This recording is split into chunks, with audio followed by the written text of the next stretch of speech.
Record, please. This meeting is being recorded. So, counsel, would you please state your name? Yes, good afternoon, Judge. Beth Miller from Nash Disability Law.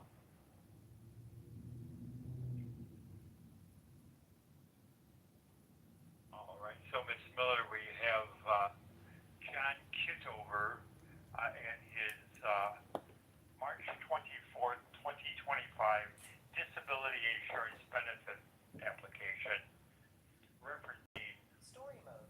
May 15th of 2024 as its onset date. And so for Mr. Kitover, may I take his electronic file and place it into evidence? Yes. All right, it's in the record. And proceeding with Mr. Kitover's hearing by telephone, would that be done with your permission? Yes.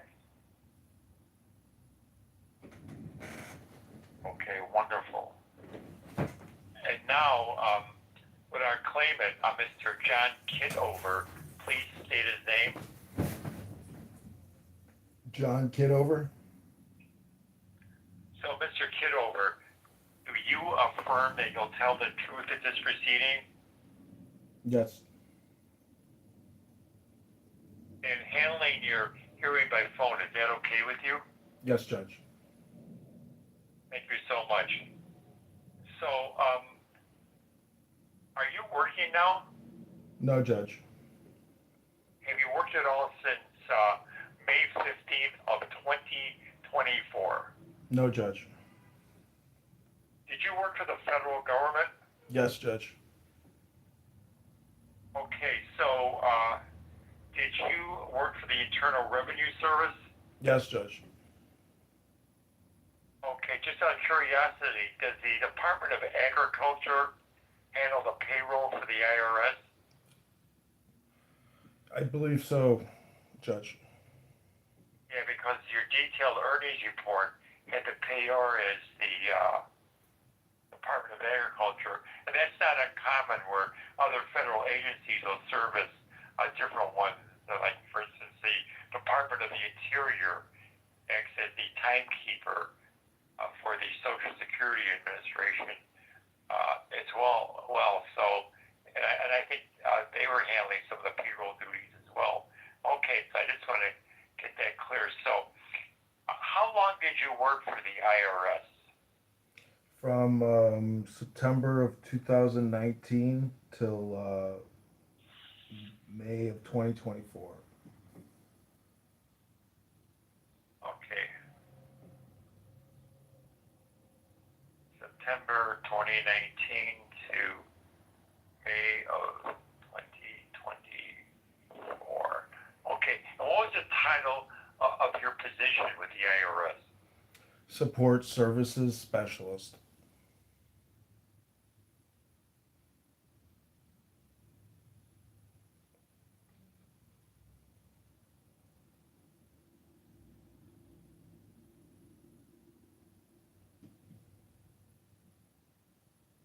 Okay. And so you have a college degree, correct?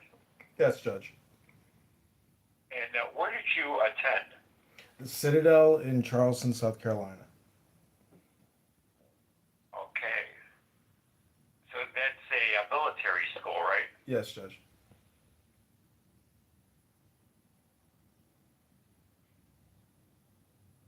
And what did you major in there? Business. Okay.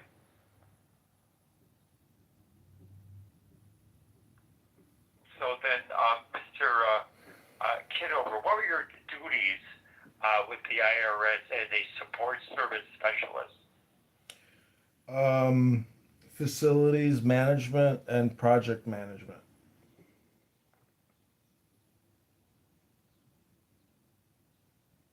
Okay, and what did that entail? Opening and closing IRS offices in the Midwest.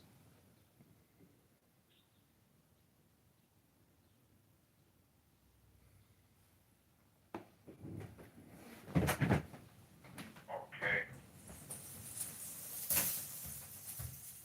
So what town do you live in? I live in Chicago.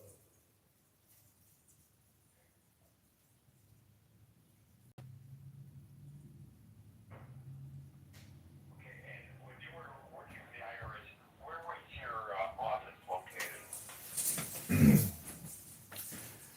was downtown Chicago at Okay. the Federal Plaza.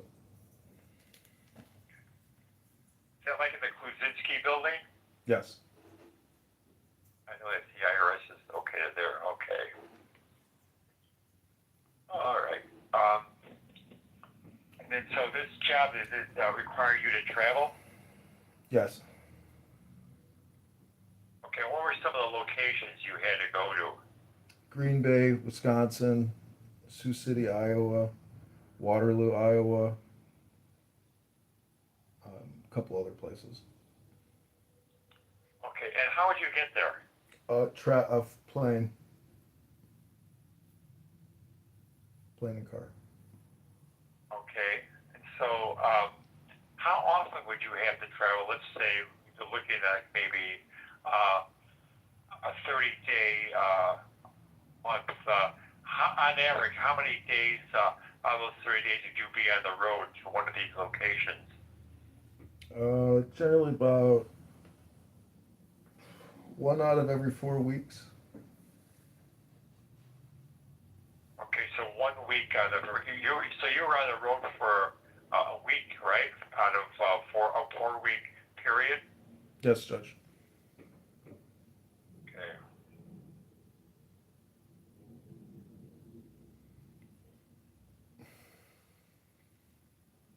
Okay, so then when you were in the office, I guess before the pandemic, I guess during the pandemic, did you work at home? Yes, Judge. Okay, before the pandemic, I think it started March of 2020 when things changed with the federal government. When you were in the office, did you use a computer as part of your job? Yes, Judge.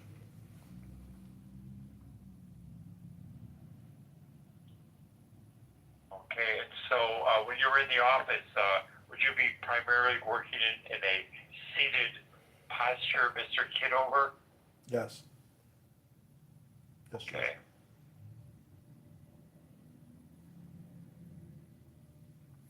And so, did you do any lifting as part of your job, either in an office or when you were on the road? Yes, Judge. And what was the heaviest weight you had to lift? 20 pounds, Judge. Okay. And so, when you were actually engaged in opening, I guess, in or closing offices, what specifically would you be doing in that regard? Using software on the computer to do floor plans, coordination between different business units internally, purchase requisition, contracting, and reconciliation, the whole full cycle project management for opening and closing the federal office space. So, just what was the reason you actually had to travel out to the site in order to do this? To meet with landlords and employees that are part of the project. A lot of it had to do with key access as the project manager. It's all the planning that you do on the computer system, and it all goes into that facility. Okay, when you were out in the field then, Mr. Kitover, were you on your feet walking around, or were you sitting at a provided desk and computer and working with your software? It was maybe 20% facility walkthroughs and analysis, and then 80% computer and in conference meetings. So when you were at computer and conference meeting sort of duties, then you were be seated, right? Yes, Judge.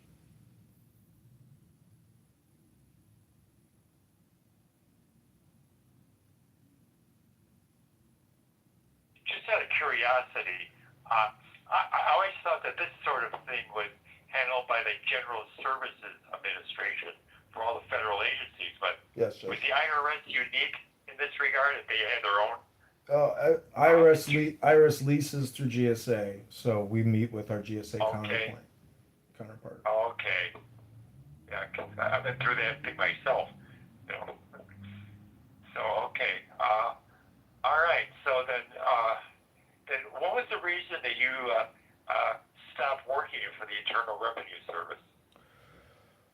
I've since I got diagnosed in the army as bipolar and have been suffering on and off with severe depression and mania, and the work and the management and senior management. I would say that my mental health and psychiatric condition just kind of resulted in a lot of extreme conflict, and I filed an EEOC complaint because of threats of workplace violence and sexual harassment, and uh, so it was I basically had like a I guess a nervous breakdown, and could no longer go to work because of that.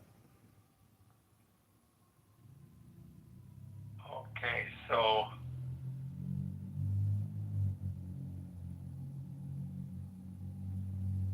what sort of pressures were being exerted on you at the Internal Revenue Service that caused you to have these reactions? Oh, threats of workplace violence, sexual harassment, intimidation, abuse. Um, and Also just inability to do the work uh, mentally. Couldn't actually, I can't, my brain and my ability I couldn't do a lot of the project work. uh, I have limitations, I guess, mentally, neurologically, that I just basically couldn't fulfill the duties and requirements of the position. Okay, just what was this untoward behavior? I mean, threats of violence is a criminal behavior and sexual harassment. Was it coming like from one or two people, or was it some sort of a Two people. conglomerate of manager or two people? And were they in the hierarchy over you? Yes, Judge. Okay.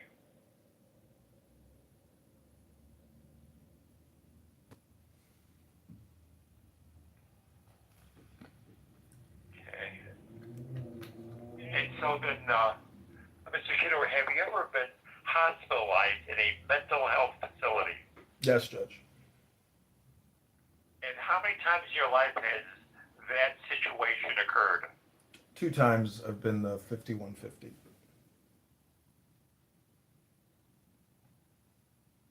And what was the first time? I think the summer of 2013 or 2014, 2012, 2013, in the West LA VA hospital.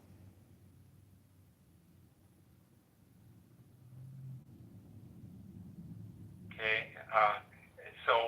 What was going on in your life at that time point that led to that level of treatment?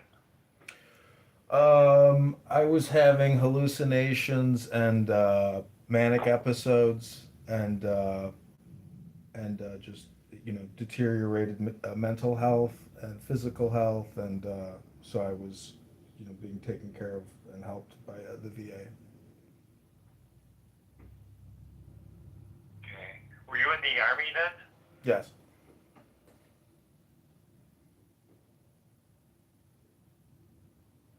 And how about the second time? I went for a follow-up appointment with my psychiatrist, and she thought it was best that she re-hospitalized me. And when was that, Mr. Kitover? Sorry. Maybe a month after the first hospitalization, for a month. Okay.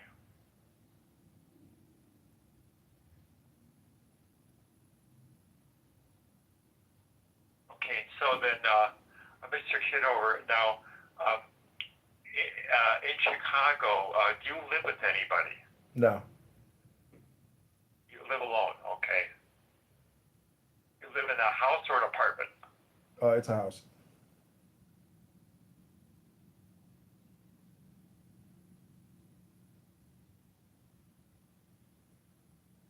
And so can you share with us, what is a day in your life like? What do you do with yourself? I if I get up, I try to make a cup of coffee and have a bowel movement. Um, and I'm kind of just staying in home a lot. Um, I don't really do any work. I just try to like do the basic house maintenance, and I am trying to do a book club with other veterans that have PTSD and depression or bipolar, and so I'm trying to do that, and I'm going to the VA hospital, the Hines Hospital, to meet with a psychiatrist and a therapist, and so I'm trying to get back into the mental health clinic there, and so that's pretty much my daily schedule. Okay.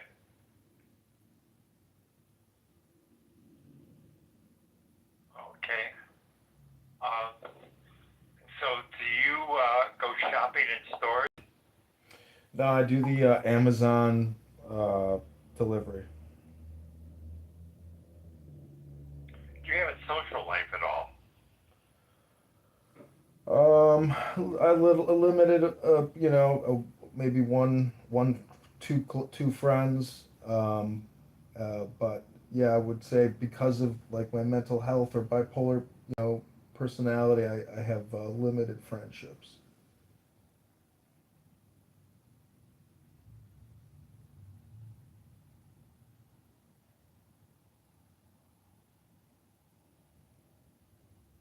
And do you keep in touch at all with any of your classmates from the Citadel days?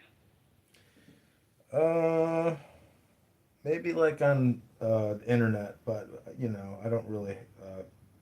People are married, they have kids. I don't, there's no reason to talk to me anymore. So I don't really talk to any of the classmates. I guess they're yeah. I mean, I think maybe my yeah, just maybe my behavior. Maybe I don't get invited to things. I don't know, but I don't really keep up with the Citadel graduates. Everybody is either far down the road in their military career, and so not really. Okay. And then, like, the issue of alcohol and drugs, are you using alcohol now? No. So did you ever have an issue with alcohol? Yes, I did when I was living in Los Angeles, when I was getting treated at the West LA VA, and then also in Colorado, I did an outpatient, uh, I guess, Alcoholics Anonymous, Narcotics Anonymous group for a month, and that was really helpful. So that was the longest treatment I ever did for substance abuse disorder. Okay. And so when's the last time you had any alcohol? Last Friday with dinner. So it's like a social thing. You like wine, right? Like red wine and stuff like that. Yes, I try to always, if I'm gonna have, try to drink wine with a meal, and not, do any kind of binge drinking. Okay. So and then how about cannabis? I think you were using that. Is that still part of your life? No, Judge. Okay.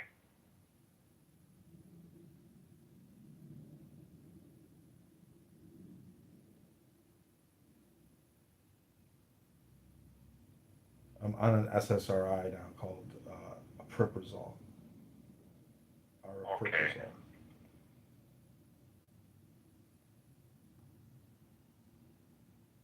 All right. So yeah, Mr. Kitover, thank you so much. Miss Miller, what would be the theory of your case for disability for our claimant, Mr. Kitover? Um, well, I think that the best theory here would be Either that he meets the listing for 12.04 bipolar disorder, he has racing thoughts, rapid speech, irritability, impulsivity, difficulty with concentration, marked in concentration, persistence, and pace, and adapting and managing himself, or alternatively, that the claimant would be off task due to he complains of having mood swings and panic attacks, has poor sleep, has sleep issues, poor hygiene, again, difficulty concentrating. So that would be our alternative theory, that he would be off task more than that which would be allowed in unskilled competitive employment.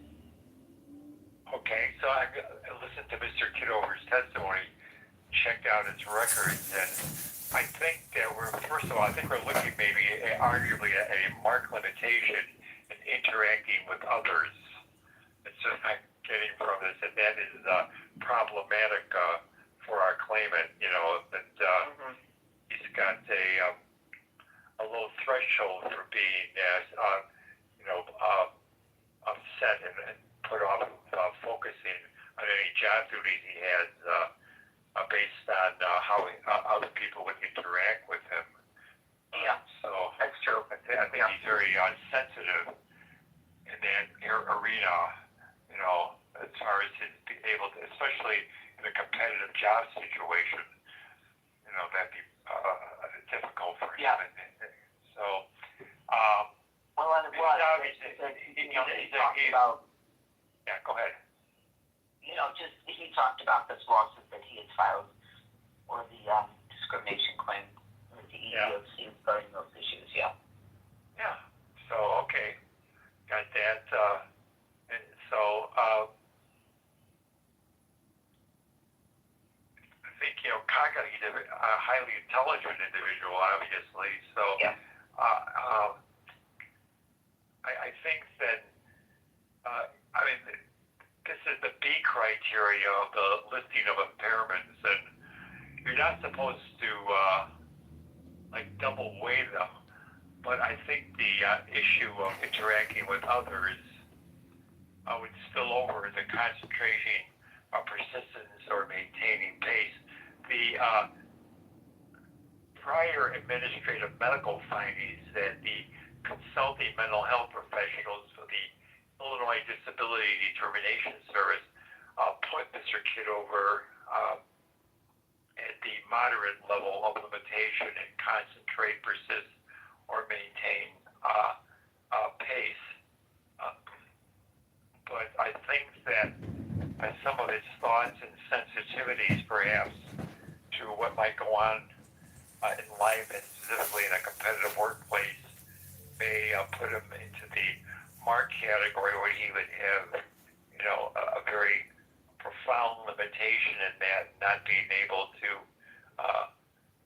go ahead with his job duties, even if we situated him, given his regulatory young age, being 43 years old, even putting him in an unskilled job.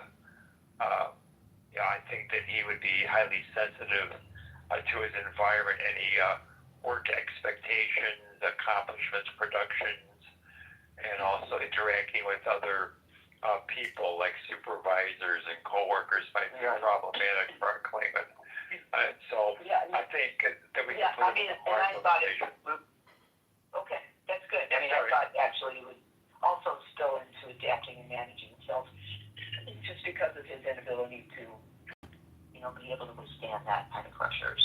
So, but yours is just, they're very similar, to be honest, kind of the month limitations. I think in those 3 years, I think you're right. I think they do all spill over into each other. Yeah, they gave him a mild limitation to adapt their management oneself, but I think it's because he's getting by.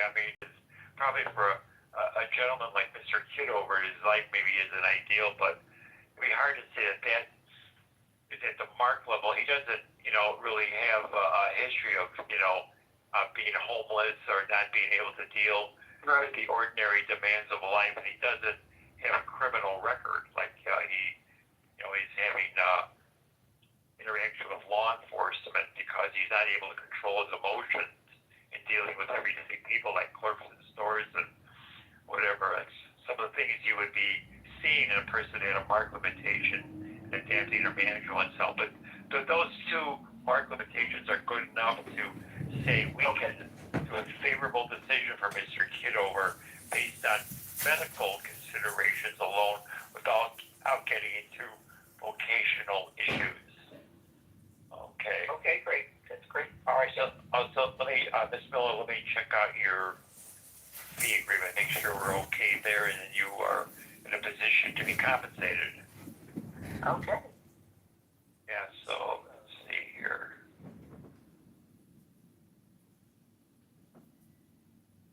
Fee agreement. C2B.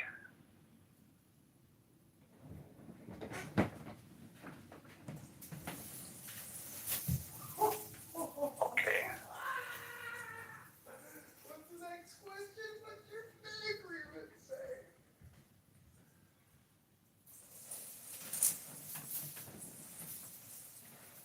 All right. So we have Mr.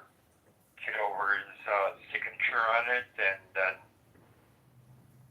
there you are as well, Ms. Miller. So I will approve your fee agreement. Let me make that notation in the electronic records.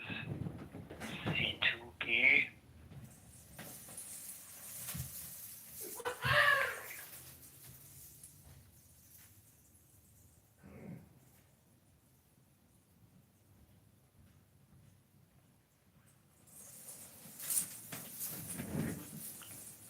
Okay. All right. I think we've accomplished everything we are supposed to for Mr. Kitover. So, questions from anybody?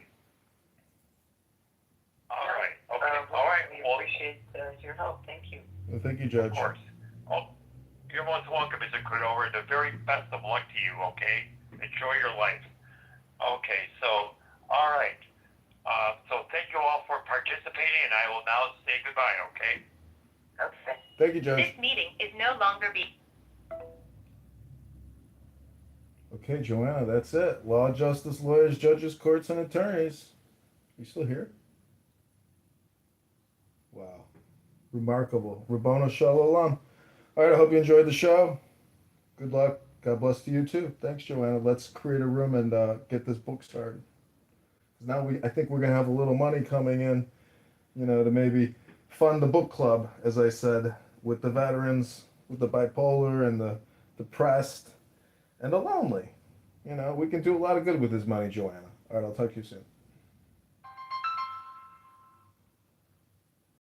Hey, this is John. Hey, Beth. Yeah.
Okay, I got a pen if you want to give me that.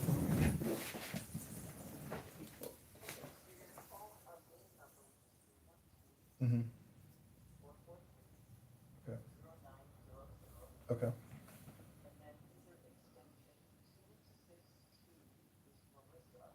Okay.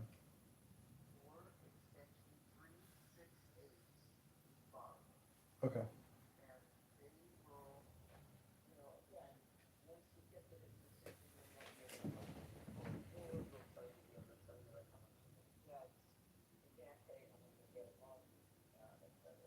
Okay, great. Well, I appreciate your help, Beth. I can't thank you enough. Yeah, no, I'm really happy with it. You did a nice job on this. So, Okay, thanks. You too. Thanks, Beth. Appreciate it. Thanks. God bless. Thanks. you're welcome. Take care. Wow. Ramona Shalom.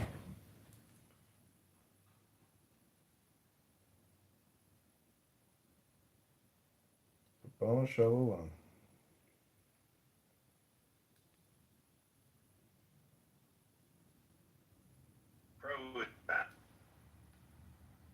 Bro, we're doing the Mark's Coffee Shop thing. The Crowley is here. Buckle up. Well, I'll behave because I'm in a good mood today because I just won a lawsuit. And when the judge, gives you, when the judge, makes a ruling in your favor, Rabbono Shalom, I like to think it doesn't just come from the judge, but it comes from the God. Rabbono Shalom. Or you could say the nothing. But do we have to stop saying bad things about you because you won your case? No, I'm open to criticism because I'm an artist. Without a critic, no one can truly be an artiste. Joanna just witnessed the trial. If Joanna wants to come up and say anything, she actually heard the trial. The trial is in my profile if you want the inside scoop. It's in Law, Justice, Lawyers, Judges, Courts. I'm interested to hear what you think. I think the two of you should open a room on replays and do that. Sassy and salty. What was your lawsuit about? You can check out. Let me just do the Monica impersonation and say you can check out the replay. It's in my profile. I prefer not to say it. I want to ruin the surprise. Ooh! No, I'm not gonna look. Well, Joanna here. If she wants to say anything, please bring Joanna up. I'm not trying to center myself, but But you are. it's nothing. It's nothing. It's really nothing. I'm not at trying all. to make everything about me, but it's about me. I'm serious. It's already about me, so you might as well. If it's nothing, we're just gonna As soon move as on. you leave. Benjamin, If there's nothing you want to share, then that's See, fine. Benjamin, this is where I think you fail in your experimentation with Clubhouse. That you think I Alistair. fail lots of places. If you think this is the only place, you've just missed a few. Well, no one knows Yeah, how. Benjamin fails all the time, yeah. I know, and nobody really knows. So, Nobody knows how much We of all a. know this. Nobody knows how much of a failure you are off the app. And I think that if we could actually get more insight into who you are, your LinkedIn, your resume, your Facebook, your Instagram, however we can learn more about you, then I think we can actually have more of an interesting conversation with you. Otherwise, it's really I love that. kind of nothing at all. What do you think, Joanna? You witnessed the I would trial. love that. Yeah, so would I. We Like, all, for instance, we all want more. most of us know a lot about him, and it feels good. It feels like Pro's my brother. That's like classic celebrity syndrome, though. You know a few details about a celebrity, you think you know them, so. Well, I know I think he is a celebrity or not. No. I'm He is a wrapping celebrity. ahead. He is a celebrity. Yeah, well, not to me. To me, he's my friend. And secondarily, a celebrity. Well, unfortunately, it's the other way around. Well, that's in your mind. No, that's literally how you met him. It's the order in which you met him. I've never interacted with you, I.O. I just listen when you speak. No, we've actually had lots of conversations over the years. So Yeah, I that's just funny. forgot because I'm insane. No, didn't say that. You're just not No, I'm not precise. Not Just not precise. you, June. Anyway, I'll let you all go back to your room, your pro room. Good job, John. So super proud as a mother. Thank you, everyone. I'm a proud mother. Right on Mother's Day, right after Mother's Day, I got to see my child fight for his life, and he did it. He won. Benjamin, you were kind of leading like a. Steve is here. Benjamin, you were leading Did you all like. see that Steve is? Did you all see that Steve is here? Yeah, I see Steve. I Hey, see Steve, Steve. how cute is that Steve kid? is here. Steve, tell us how cute the kid is. Does it look like you? My Super Bowl granddaughter? Yes. She does. Oh, I bet it's the cutest little face. In Hebrew, in Yiddish, they say, what a punum, punum. Shana Punham. Shana punum. Very good. Steve, Thank I got a question for you because you and Benjamin have really interesting conversations, and I've kind of termed a new term. I call it the elite, intellectual, liberal, gay Democrat. And the intellectual part is the big part in the elite and the Democrat and the liberal.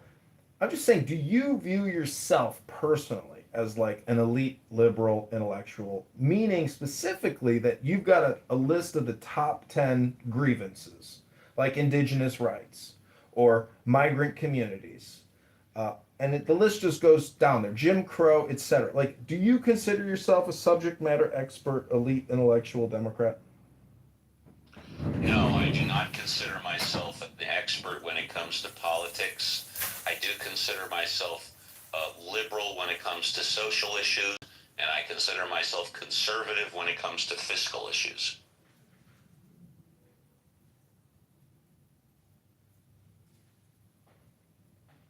And that's not counting the linguists.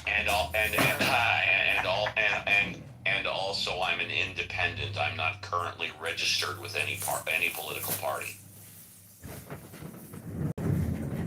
Well, Are you a friend of the Rose Speechless? well, I wrote a little poem using progressivism as the base for the AI to write the progressivism poem. Are you interested in hearing it? Did you ever see Did Mr. you write it or Fockers? did they write? Would that answer your question? I wrote the prompt and AI wrote the poem. Tell us what your prompt was. Write me a progressive poem using the top 10 liberal progressivism talking points. There you go, David. So now I have an AI. I could type that in if I wanted to know that. So you don't want to hear it. The thing is, I do. it's the way I read it. The reading is the key, David. What? Okay, let's let Joanna get wet. Go for it. Okay.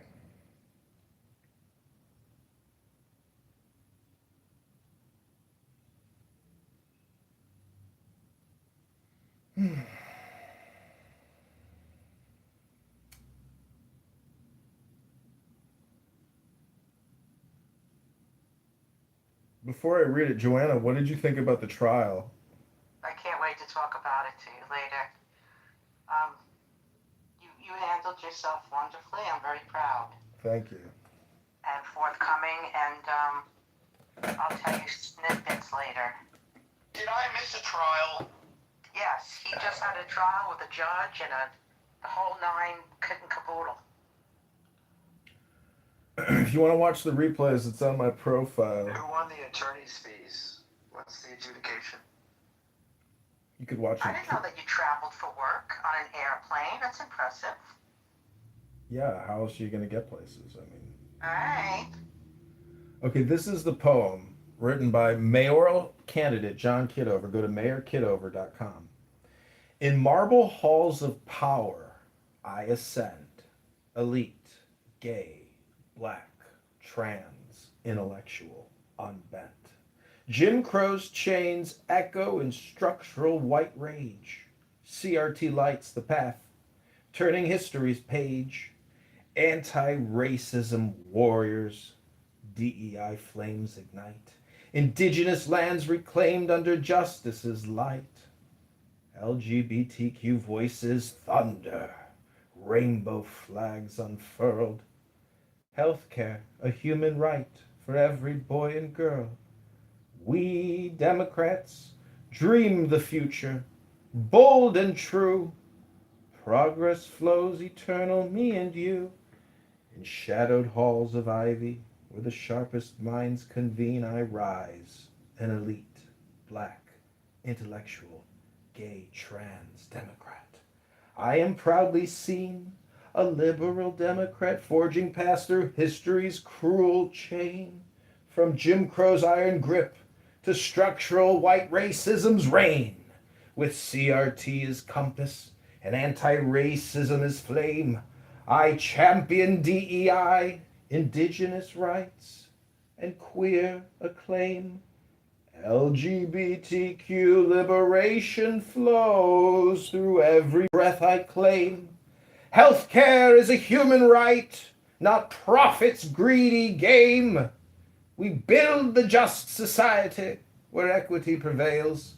No more divisions, chains together. Progress sails. Is that it? I think if you add Islam in there, Benjamin would be your running mate when you run for president. That ended on the word sales?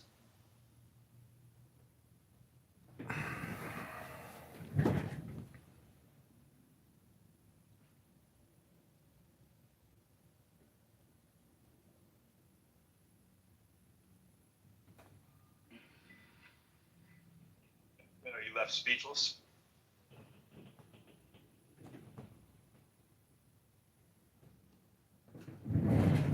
Oh, am I listening to this?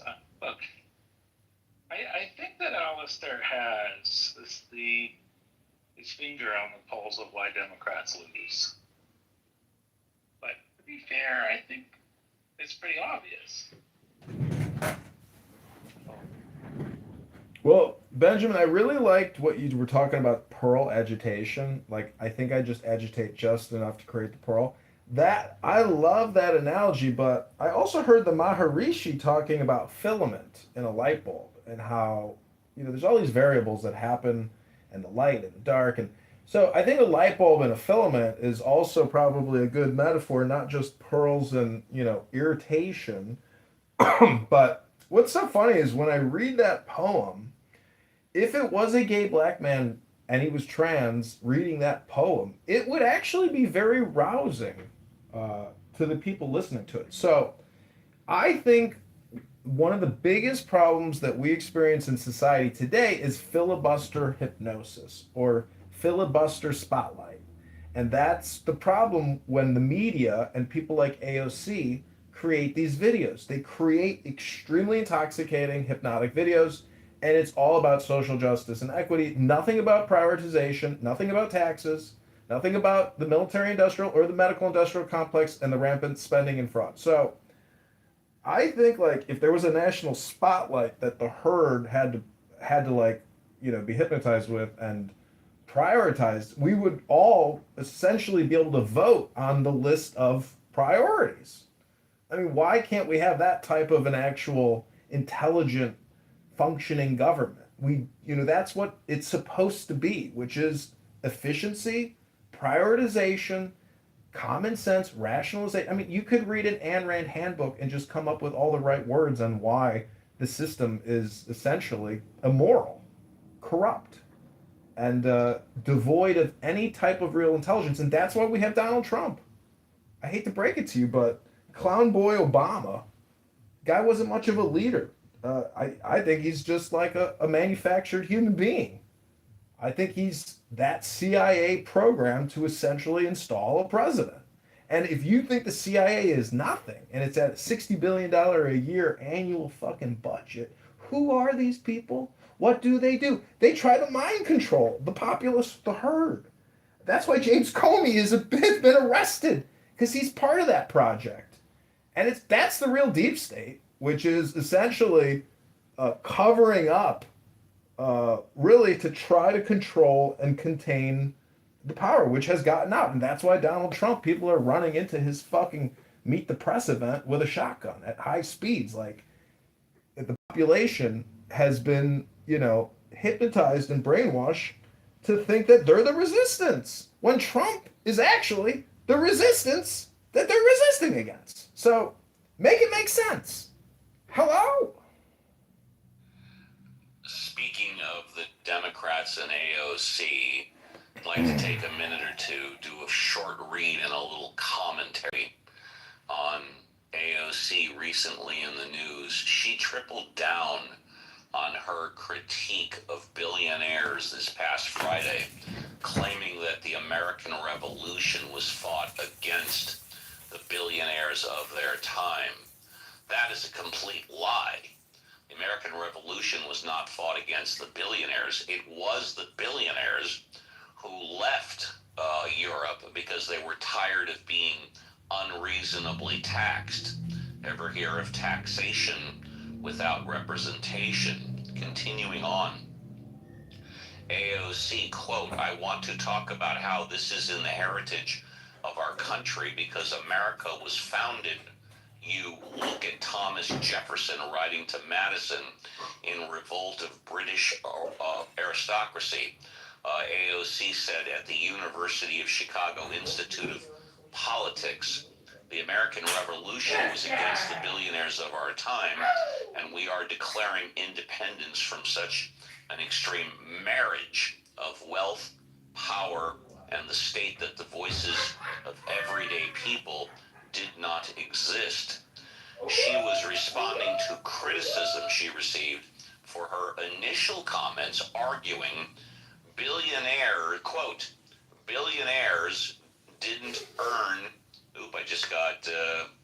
I got covered on the quote. Oh, you can't earn $1 billion, AOC said Thursday. You can get market power, you can break rules, you can do all sorts of things, you can abuse labor laws, you can pay people less than what they're worth, but you can't earn that, right? And so you have to create a myth. You have to create a myth of earning it. Is she saying that Taylor Swift didn't earn her $1 billion? Is she saying that Beyonce didn't earn her $1 billion? Is she saying that Bruce Springsteen didn't earn his $1 billion? I bring that up because those are three music entertainers that are all clearly liberal and democratic. Regarding the backlash, AOC accused critics of pushing a red herring by assuming she believes all billionaires are immoral rather than focusing on the immorality of income inequality. They like to talk about American ethos as though it's an attack on American values, an attack on our idea of success. And first of all, I mean, call me crazy, but I don't think that every single American aspires to be a billionaire. I think that our idea of success, they might not object, but I don't think it's the universal American ideal, AOC said. There you go.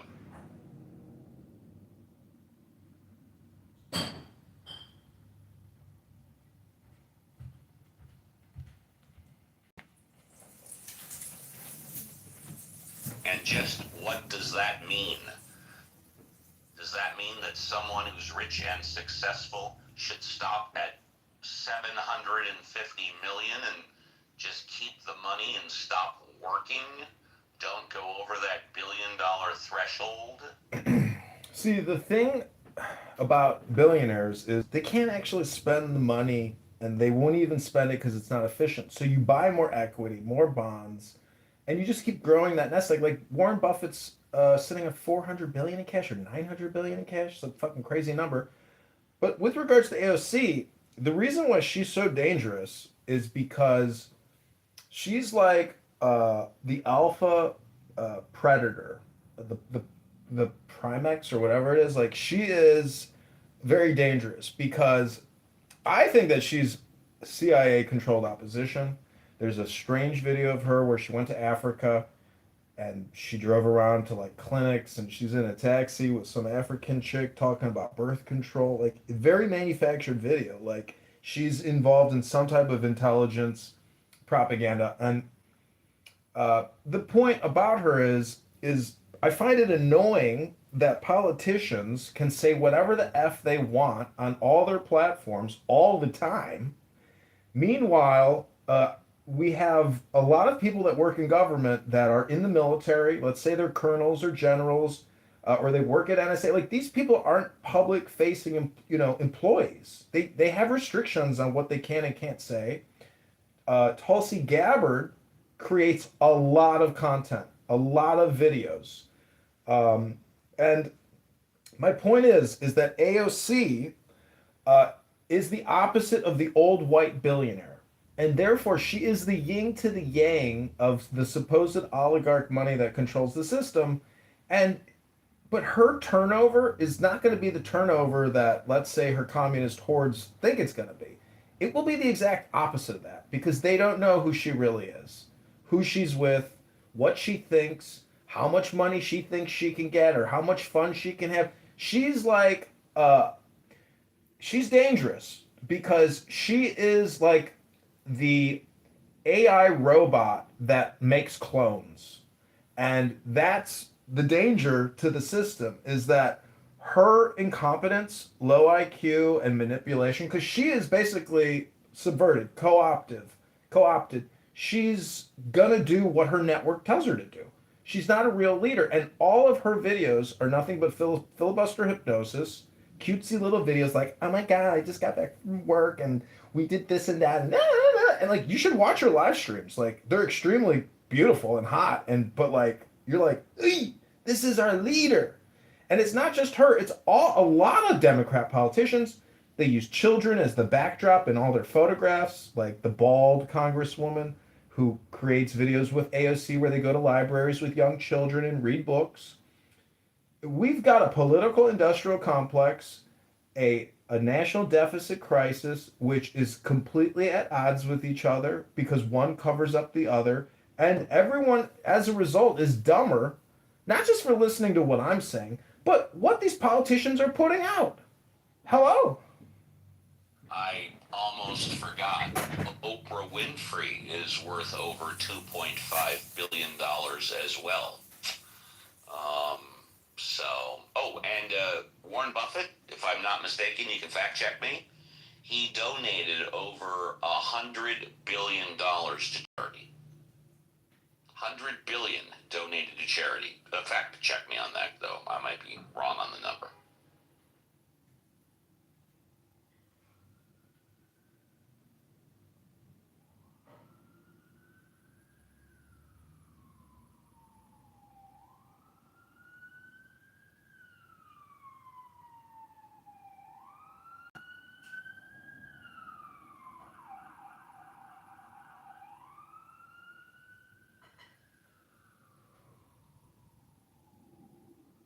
You know, when they talk about tax the rich, etc., what's the number? The top 1% of wage earners pay 40% of our federal taxes. The top 5% pay 60% of taxes. That kind of qualifies as taxing the rich. Yeah, it's kind of sad because I think people oftentimes confuse that and they think about like, hey, you're not paying your fair share. Well, how much is fair? If even the marginal tax rate can be sometimes very onerous, but it's more onerous if you're lower income. And as you get higher income, we see this with education. So low income families spend about 5% of their household income on children, on their children's education, whereas wealthy households, which are, I think on average 10 times wealthier, spend 20%. So 20%, so 4 times 10, so it's 40 times more per dollar spending on their children. So this kind of difference is just going to become exaggerated with time, which is rather unfortunate.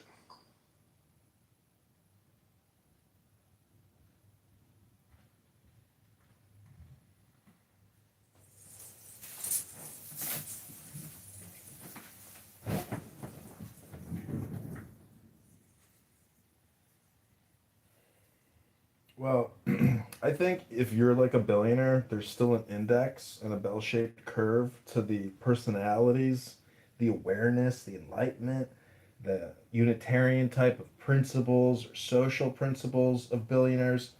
I would say it's the same distribution curve of like your average clubhouse personality.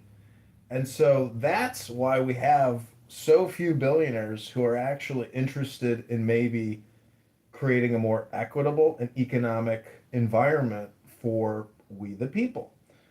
And But that's, neither here nor there because the big beautiful bill is the biggest tax giveaway to corporations ever, not through non-taxation, but through tax credits. And so it is the opposite of deficit making, even more so. And so that's why we have to defund the big beautiful bill because to transfer all that liability to the income earner taxpayers, it's ridiculous. The corporations are getting tax credits which lower their tax liability. It's the same fucking thing as just wire transferring them the 25 billion, 50 billion. And so as taxpayers, the woke liberal intellectual leftist has to understand that accounting and CPAs and audits and forensic accounting, all of that goes into OPM. And if they're not aware of how the whole system actually accounts for itself, on a ledger based system, double entry accounting, et cetera, across all these different organizations like OPM and Federal Reserve and BlackRock, because it takes the whole system to generate the deficit. And I'm just saying that many liberal woke leftists have absolutely no idea what they're actually protesting against because they don't work in finance or they don't work in economics or government and they don't understand how to accurately describe what they're complaining about. Hello? Ask AOC how inflation happens and you'll just be amazed at what she says because what she says isn't accurate. I hope I articulated. I hope I didn't ejaculate too much. And when you articulate and ejaculate, that's when you know you got a synthesis. And through the synthesis, sometimes we get the solution, which is frivolity, maybe a little fun. But either way, if you need to call the plumber, I'm not gonna come. Call the plumber's son. He gonna come. This could be nothing at all. Clown House could just be a short-term experience because 2 days ago when the app went down for 2 hours, people were in a panic. The app is shutting down. The app is shutting down. And then who will have the largest Clubhouse history record of them all? John Kitover will. John Kitover has re-platformed Clubhouse for 5 years in a desperate attempt to be the sole archivist and historian of this experience, which will have to shut down because it's not profitable. And Sora is the first to shut down. Clubhouse, in my estimation, will shut down next because we know when there's an AWS West outage, Clown House stops. It doesn't work anymore. And so their arbitrage between AWS and the data buyers, with the Trump administration, Clubhouse will shut down because the government's not going to continue buying redundant conversations from left woke elite liberals. This is a swamp for liberal elite intellectuals to congregate and basically, what's it called at the park when they got a sign up that says no loitering? That's what Clown House is. It's a swamp for Democrat loiterers. Does that make sense? Because I think I'm complete. Maybe I've said nothing at all. Hello?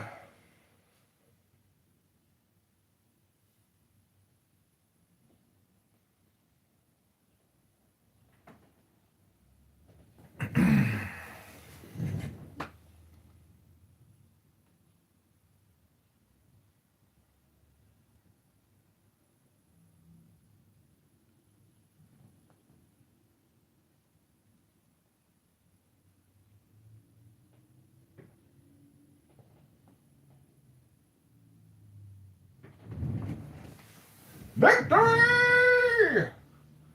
Victory!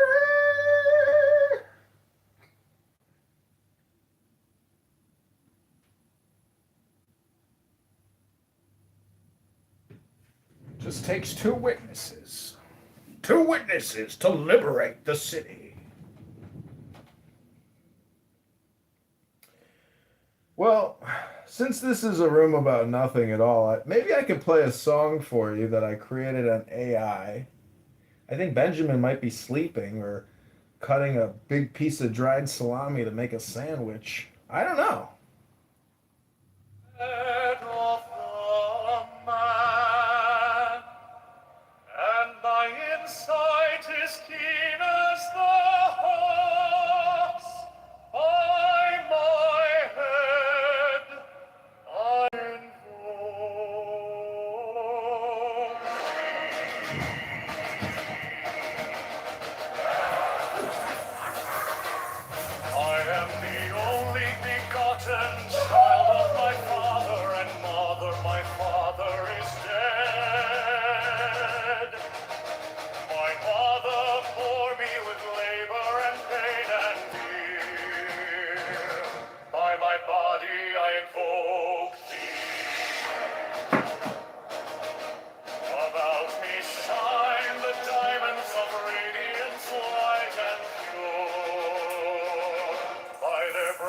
darkness I invoke thee. Mine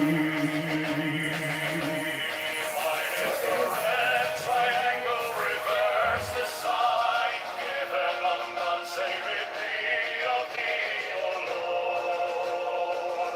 By the Lamb and I invoke thee. Mine is the garment of white, sewn with gold, the flashing of light that I wear. By my robe I invoke thee. Mine is the sign of the prophets and time.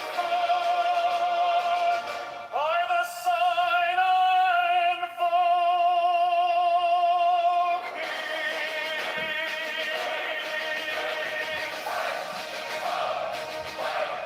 Mine is the turban of white and gold, and mine the blue vigor of the intimate air. By my crown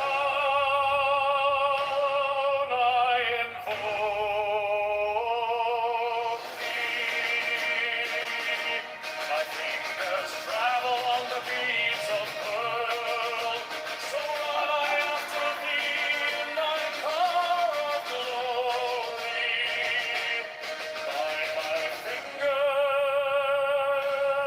I invoke thee. I bear the wand of double power and the voice of the Master.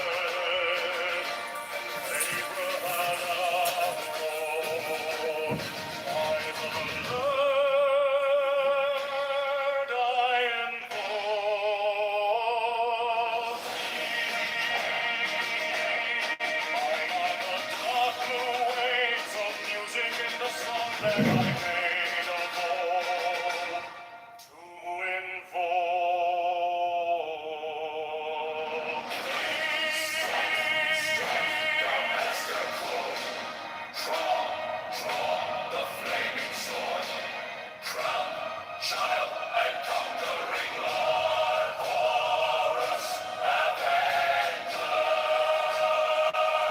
by the song I invoke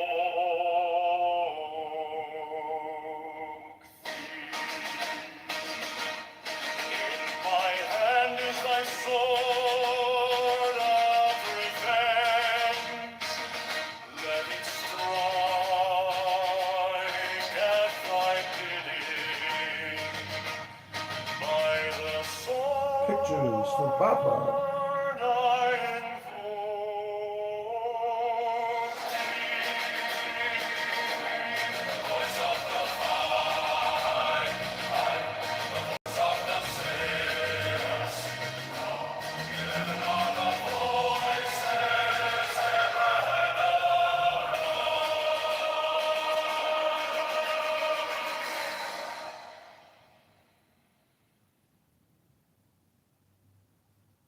Mine is the head of the man, and my insight is keen as the hawk's. By my bed I invoke I am the only begotten child of my father and mother. My father is dead. My mother bore me with labor and pain and fear. By my body I invoke thee.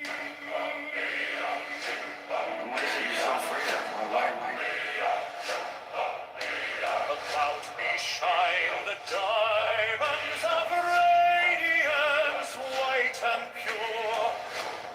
By their brightness I invoke thee. Mine is the red triangle, reverse the sign, given of none, save it be of thee, O Lord. By the Lion I invoke thee.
Okay.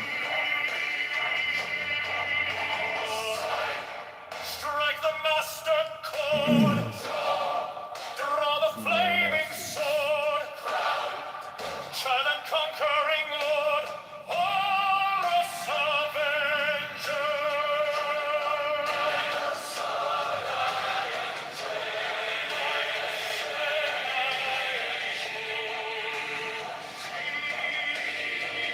In my hand is thy sword of revenge, let it strike at thy cheek. By the sword I invoke thee. The voice of the five, the voice of the six, 11 are the voices. Abracadabra.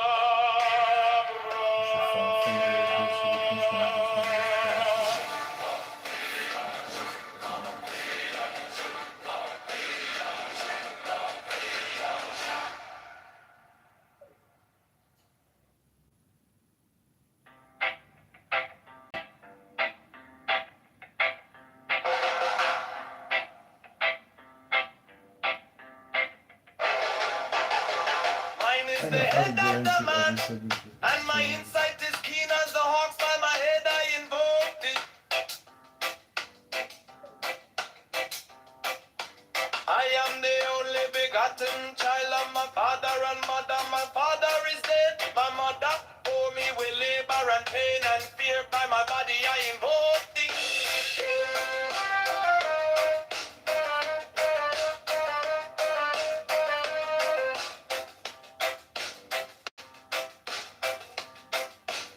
About me shine the diamonds are radiant, white and pure.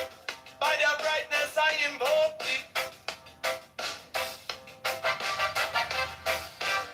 Mine is the red triangle reverse, the sign given of none. Save it be of thee, O Lord. By the Lamb and I invoke thee.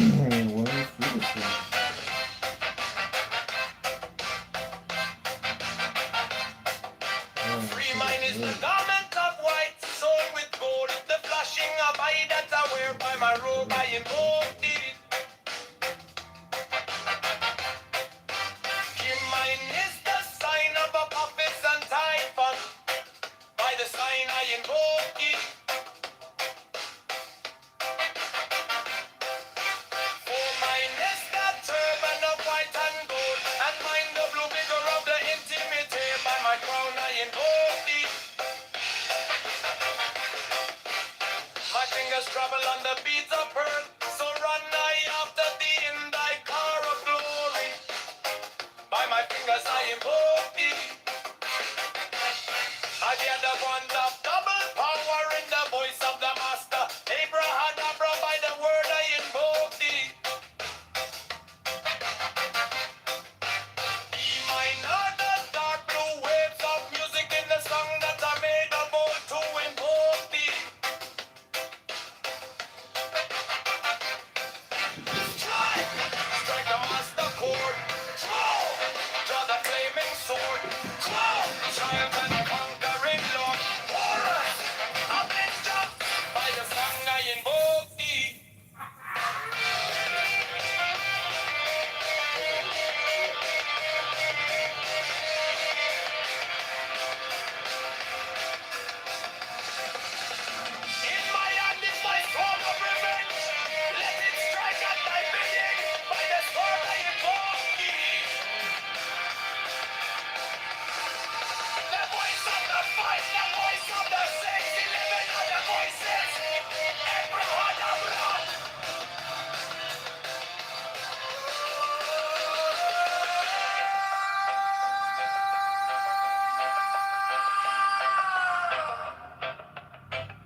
today, Father.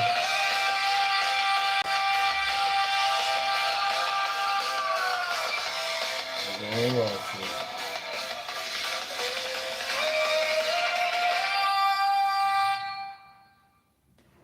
Mine is the head of the man and my insight is keen as the hawk. By my head I invoke thee. I am the only begotten child of my father and mother. My father is dead.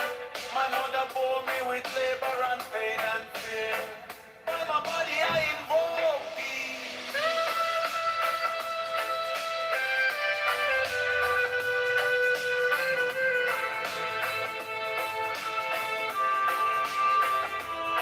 Above me shine the diamonds of radiance, white and pure. By the brightness I invoke thee. Mine is the red triangle reverse, the sign given of none. Save it be, O-P-E, O Lord. By the Lamb and I invoke thee.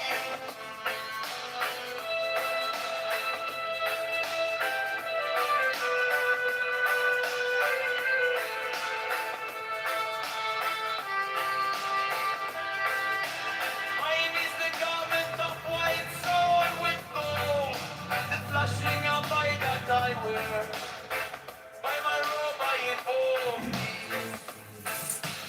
Mine is the sign of a puppet and typhon. By the sign I invoke thee. Mine is the garment of white and gold, and mine the blue vigor at the infinite there. By my crown I invoke thee. My fingers travel on the beats of pearl, so run I after thee in thy car of glory. By my We're gonna fingers I watch it. invoke thee. Father, the one that battle power in the voice of the master. Abrahadabra. By the word I invoke thee. Mine heart the dark blue waves of music in the song that I made of all to invoke thee.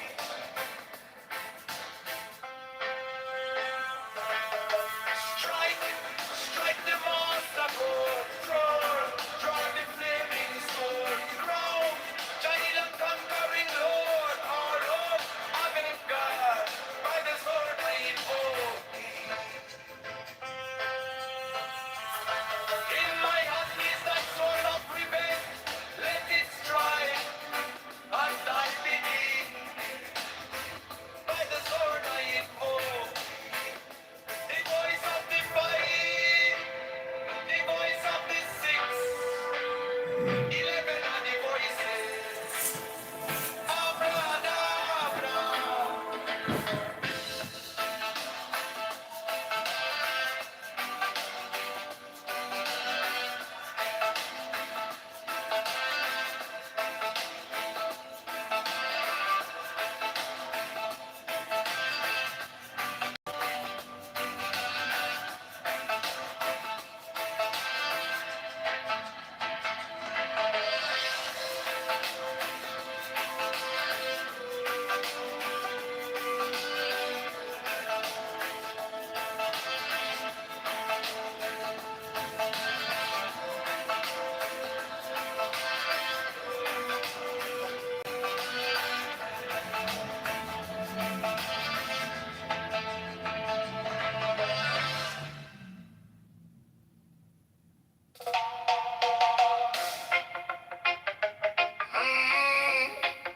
My attorney got Mine is the mad head when I of told the my man, fellows and my insight is keen as the hawk. By my head I invoke.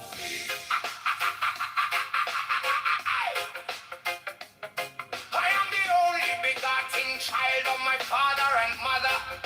My father is dead.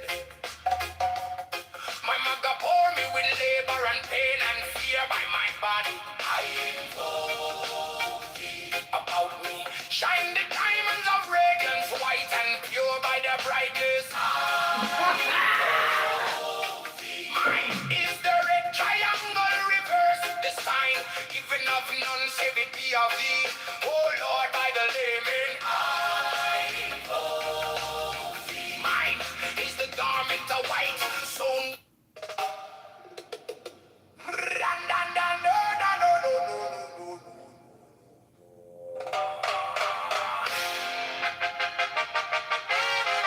mine is the head of the man, and my insight is keen as the ox.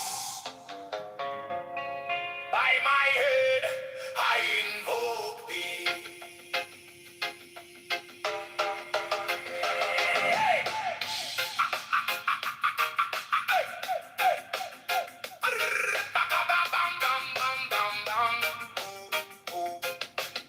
I am the only begotten child of my father and mother. My father is dead. My mother bore me with labor and pain and fear by my body. I invoke thee. About me shine the diamonds of radiance, white and pure. By their brightness, I. Mine is the head of the hawk.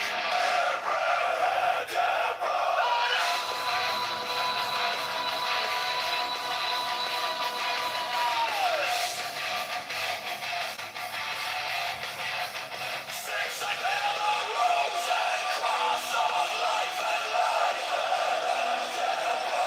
Giving the sonic and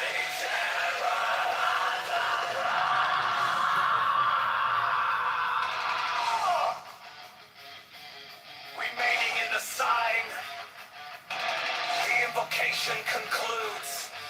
Therefore I say unto thee, come thou forth and dwell in me, so that every spirit, whether of the firmament, or of the ether, or of the earth, or under the earth, on dry land, or in the air, of whirling air, or of rushing fire,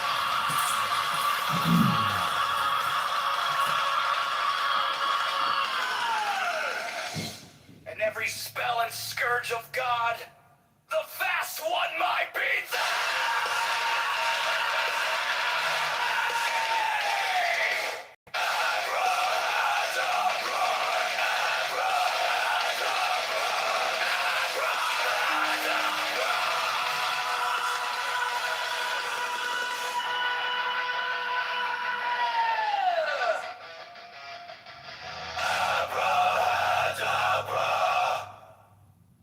mine is the head of the hawk. Abrahadabra!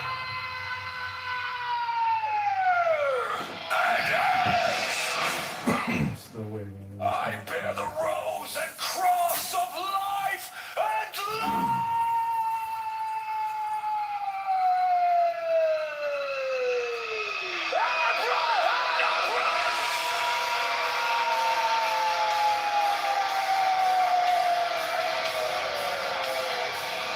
Giving the sign of each Abraham. Remaining in the sign, the invocation concludes.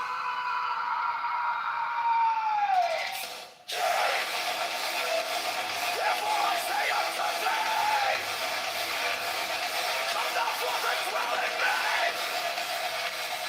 so that every spirit, whether of the firmament, or of the ether, or of the earth, or of the earth,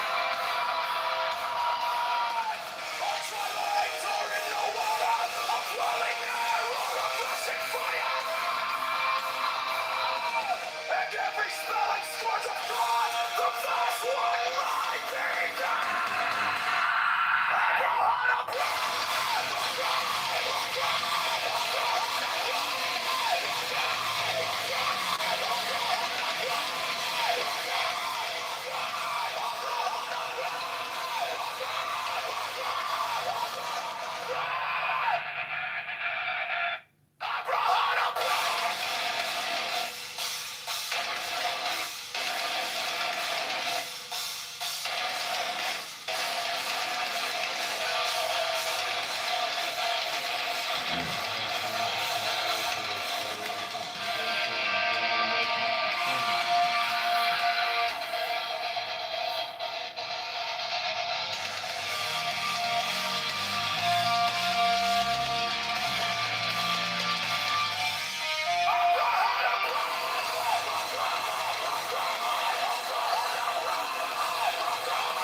life and light.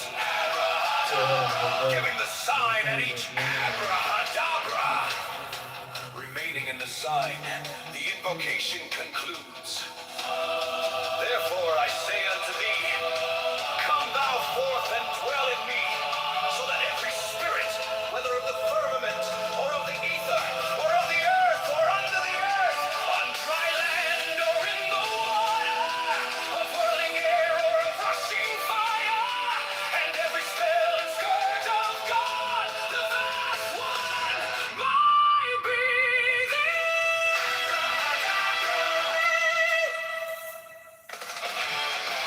mine is the head of the hawk, abracadabra, and ends. 6. I bear the rose and cross of life and light, abracadabra, giving the sign at each abracadabra. Remaining in the sign, the invocation concludes. Therefore I say unto thee, come thou forth and dwell in me, so that every spirit, whether of the firmament, or of the ether, or of the earth, or under the earth, on dry land, or in the water, of whirling air, or of rushing fire, and every spell and scourge of God, the vast one, might be thee. Abracadabra.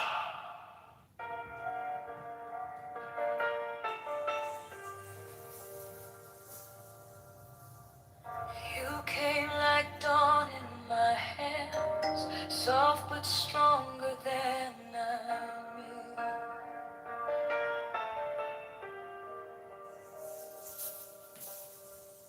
My fear turned gold in your eyes, and my whole night broke in two.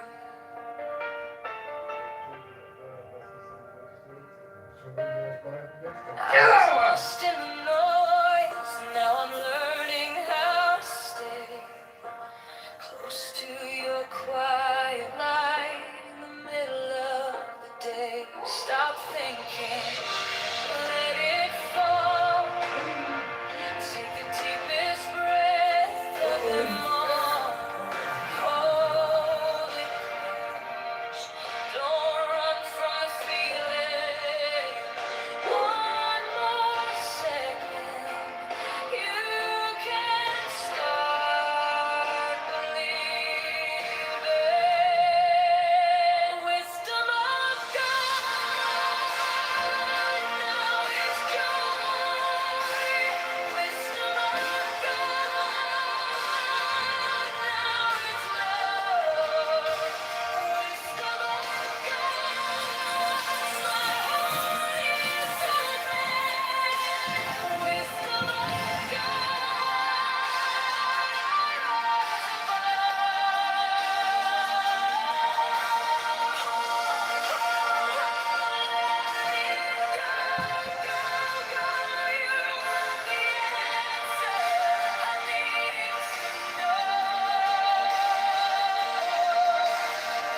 Your touch is a steady rain on the dust of who I was.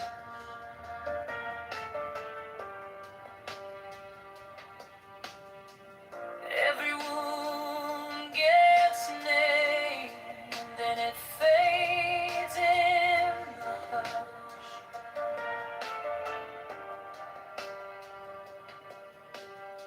I don't need 1,000 signs when your name is in my Correct, the Fed government is shoes. increasing One my deep monthly payroll breath, coverage to one 1,300. brave step, and the rest can be blessed. Stop thinking, let it fall.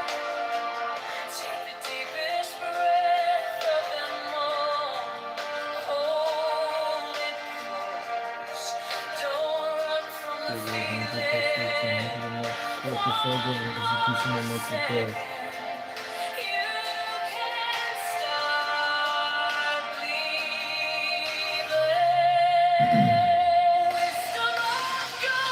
George, I'm sorry for it.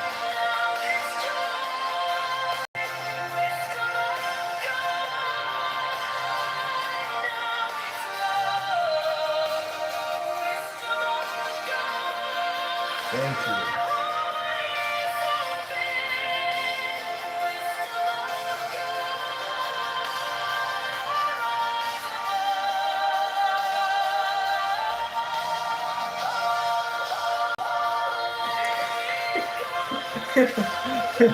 The judge emphatically told me to enjoy your life, Mr. Kitover. Thank you. Then move down to the lawyer's figure. If I break, pull me through, teach my hands to release what I cannot hold with you. 10 not 9, 10 not 11. I breathe in your holy calm, and the storm in my head lays down like a palm. Wisdom of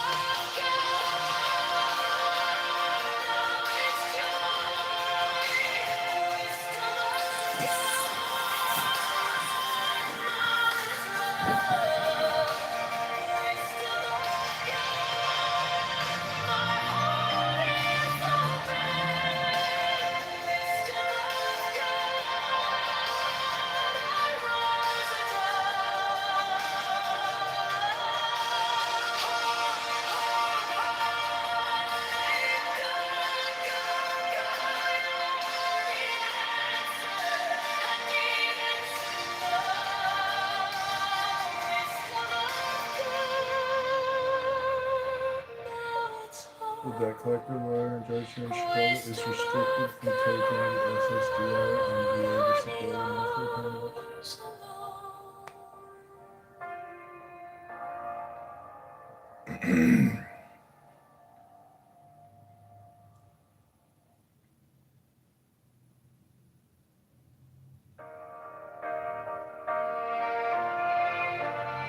My attorney Beth Long and I were told by a federal SS judge to enjoy your life, Mr. Kitover.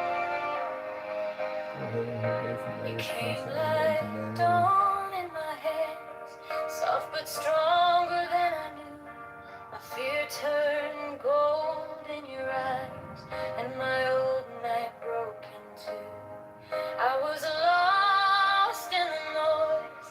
Now I'm learning how to stay close to The your judgment quiet enters light. extensive In portion the of middle the of the day, IRS stop and thinking. complaint. Let it fall. Take the deepest breath. Hold them all. Hold it close, don't run from the feeling. One more second, you can start believing.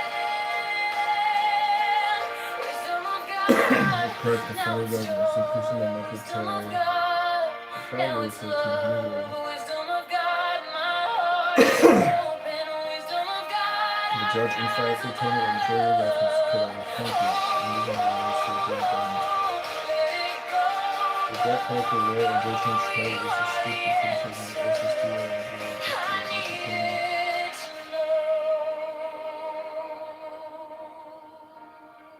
Your touch is a steady rain on the dust of who I was. Every wound gets named, then it fades in a hush. I That's don't why the need debt collector, 1,000 lawyer, and judge here in signs Chicago when is you restricted remain from within taking the my SSDI and chest. VA One disability deep monthly breath, payments. one brave step, and the rest can be blessed. Stop thinking. Let it fall. Take the deepest breath. Hold them all. Hold it close, don't The run debt from collector, the lawyer, and judge here in feeling. Chicago One more is second, restricted you from can taking the start SSDI and believing. VA disability monthly payments. Wisdom of God, now it's joy. Wisdom of God, now it's love. Wisdom of God, my heart is open. Wisdom of God, eyes above. Let it go, go, go. You are the answer. I needed to know if I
was carrying the hurt like a name I couldn't drop.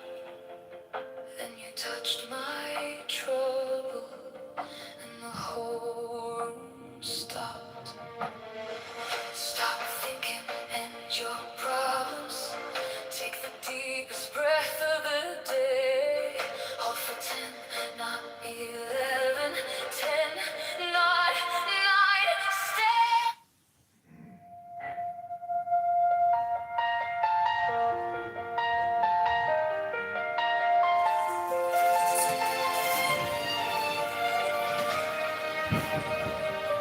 Joanna! Wisdom of God is now joy, love. Joanna, thanks for being a witness at my trial today. I'm here for you, and I have bipolar, and I'm on the same medicine as you. Oh my God. Well, what'd you think about the trial? I thought it was pretty interesting. I felt happy because the judge had understood or tried to understand your condition. If it is your condition, I don't know if you just faked it. That's not my business. No! What are you talking about? I mean, But I feel more connected to you now because we both have the same condition. yeah, I would call it. I think I could self-diagnose self. It doesn't mean any of the terminology that the medical industry uses, but it's not that I'm a highly annoying person. It's that, like, it's better that you just put me in the goo, you know? And I think that's kind of what the trial is like saying, because the way they analyze it, because it's based on the code of, like, did you hear them? Like, he was trying to say something and she kept talking, and then he kept talking, she kept talking, and so, like, he was trying to basically, like, process it, and she was, like, trying to do the same thing, and they were over talking each other, and then, but there's, like, a legal code that has to be met, and I think it's, like, accurate based on my life's journey, you know? Well, saying bowel movement was great. Hmm. That was a highlight. Do you remember saying that? Yeah, I mean, because honestly, these SSRIs, they make me constipated. And that's the challenge, is like, if you can't make a Right. bowel movement in the morning, like, Try to something's take a wrong. laxative or take a stool softener every day. But yeah, she represented you, right? Yeah. But I think what he liked is he said, well, he seems highly intelligent. So he didn't look at you like a loser. Right. And that's, I think, why he made his good decision. Yeah, because this is the second time I've been to SSA court, you know, with this type of trial, and I agree with you, like, because it's not based on, like, your intelligence. A lot of it is, like, based on, I don't know. There's a lot of, it's so interpretive, you know. That's the thing about law, like. But I'm just so happy with the outcome. I texted my dad, my sister, my friends, and a coworker at the IRS who's also in legal problems with the management there. And he asked me a lot about, you know, my job at the IRS and kind of what happened, you know, and why I stopped working. So I feel like that was important. Yeah. And then I had a call with the attorney afterwards. She gave me the number for, like, their payments department, because the settlement goes to the law firm. So we're on replays, but so you're getting SSI and SSD now, basically? No, just SSDI. Okay. Yeah. This is good. This is good for you. Yeah. It'll help Yeah, I It'll help get me it. pay my gas bill, because honestly, I couldn't even pay my gas bill this past winter, and like, they're gonna shut my gas off. So now I'm hoping I can pay my debts the minute, and that's just one of them. The city says I owe them over 10,000. So it's like, you know, I don't want to, like, not pay my debts, you know, because then there's consequences. So this will help me pay the debts. I guess I'm surprised that you had it on for everyone to hear that you have a condition. I guess I was surprised that you didn't keep it secretive. Uh-huh. Like I do. Well, I'm not like because it's part of the legal record now, you know. So there's like evidence that the trial happened, and I think that's what's important because other people should also learn from this. And you know, part of my nonprofit organization is dedicated to the book club, and you know, there's a lot of books that deal with debt and law and lawyers and attorneys. And this, it's very complicated. You have to basically be an extremely intelligent person to navigate the legal system. The filing stuff, the paperwork, it's just incredible. You have no idea how much work I put into just getting to where this trial what happened because I had to submit so much medical documentation. It's incredible. But anyways, I don't remember what I had to give because it was a while ago. well, the VA keeps calling me and sending me letters, and I'm like, can you guys just give me a second? Like, I already have scheduled, you know, I see they got like young nurses that want to keep calling you. And so they called before the trial, and I'm like, yeah, I can't take your call right now. Like, you're causing me more anxiety. Like, I'm trying to keep the Wait, you're in anxiety. the military? Yeah.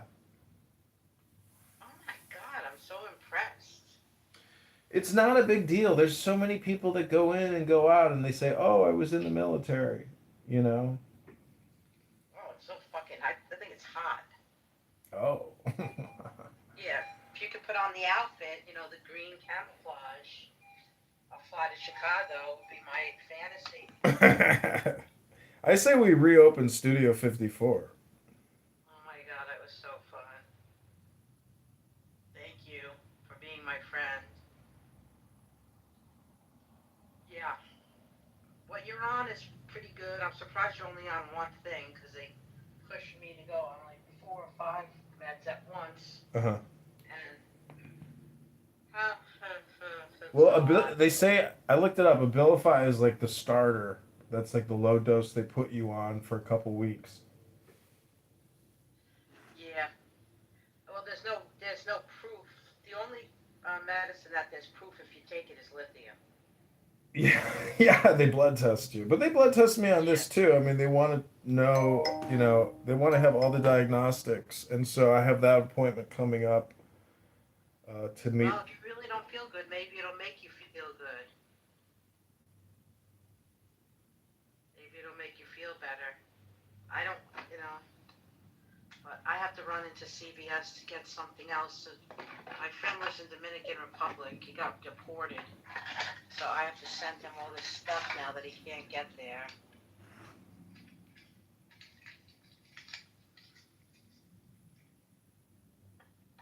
I'd like for you to know my little brother. All right, I'll be listening. Irritating? I'll be back. You get to the Benjamin sweet spot, and then you realize, oh, there's more irritating that I have to get through too. But if you can wade through it for a little while, there might be that little, you know, drop of pineapple juice. It's a weird analogy. I asked Claude, what would Rick James' "Give It to Me, Baby" sound like if Shakespeare had written it? And I posted some of it in the... Oh, let me look. Sweet lady, mark yon braggarts at the bar doth posture much, yet move they not a step. Their tongues are swift, their boot heels slow as stone. But I, that am thy truest cavalier, will neither parley nor in shadow stand. Oh, parley nor in shadow stand. I'll dance with thee till cock doth crow the dawn. Fools. Like that.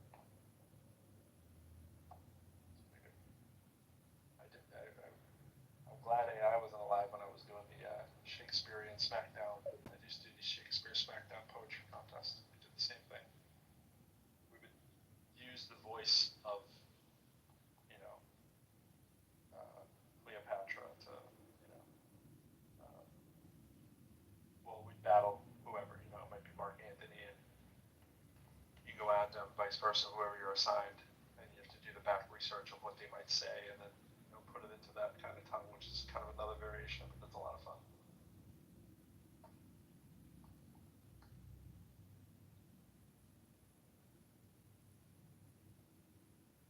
that was a little too much. That went all the way straight to Shakespeare. Really always do Shakespeare would be in the Irish vein of disability benefit Backseat, being you only know. back, so it would take them a year to We get wouldn't those so much do funds. the doff and all that stuff, but we do. I do say, like the Great Poupon commercial style. I read somewhere that the way that Shakespeare writes was like literally theater speak, Yeah. and that most common folk just talked kind of like we do. Right. Yep.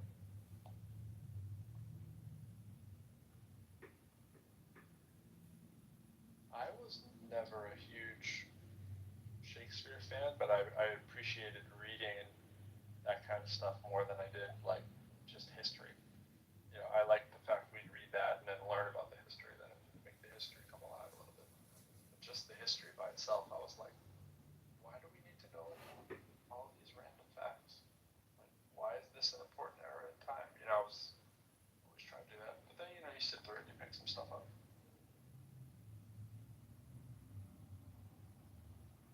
But now, think about with like ChatGPT, imagine your whole jam in life being random memorized things. Like, yeah, I'm a history of ChatGPT. Granted, we're gonna say that about everything, but History major is just a fancy word for trivia major. yeah. That's what I'm saying. Like, imagine a thing that does instant trivia all day, every day. And granted, that's the problem with everything, but still, it's just like instantly replaceable with if you're just doing trivia. Which is crazy that we still talk to like anti-vaxxers and flat earthers and like hyper-religious people, right? Because they have the tools at their disposal. Right. Like there's a Grok version that's free. There's a ChatGPT version that's free. Like all the AI models have like a free version that a person can use. Like they choose to stay flat earther or anti-vaxxer or snake holding Christian.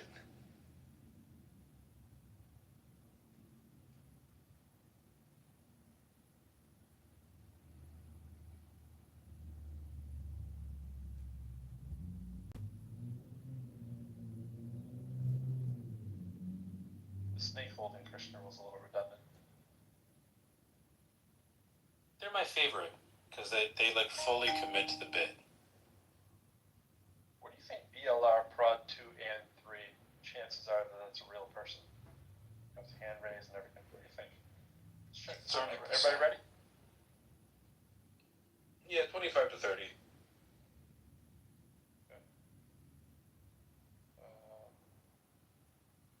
The prophetess lady down there, her bio said happily taken by God. I think she heard it was time to get out. Let's see. Vania could be real. I saw Just this. like the 40 followers is such a 50-50 proposition, isn't it? What do you got? Oh, I saw this great video of this 20-something girl who she's talking to her camera and she's like, well, my husband, Jesus Christ, my Lord and Savior. Wow. And I prayed to him. And she has like a jar of like strawberry jelly or pickles in front of her or something. And she puts her hands on it. Like she tries to open it, like a whole bunch, right? She can't open it. And she puts her hands on it and she's like, "Dear Jesus, my husband," or some shit like that. "Please, oh Lord," and does a whole fucking prayer. And then she picks it up and opens it. She's like, oh, she has this amazed look on her face like, "See? It fucking worked. The prayer worked." It's like, girl, you just Rock solid. lose it. Rock solid right there. My husband, Jesus. What's a baby Jesus? That's a baby Jesus. That's right. What's the current? I'm sure one of you guys has done this. We'll save ourselves a bottle of water.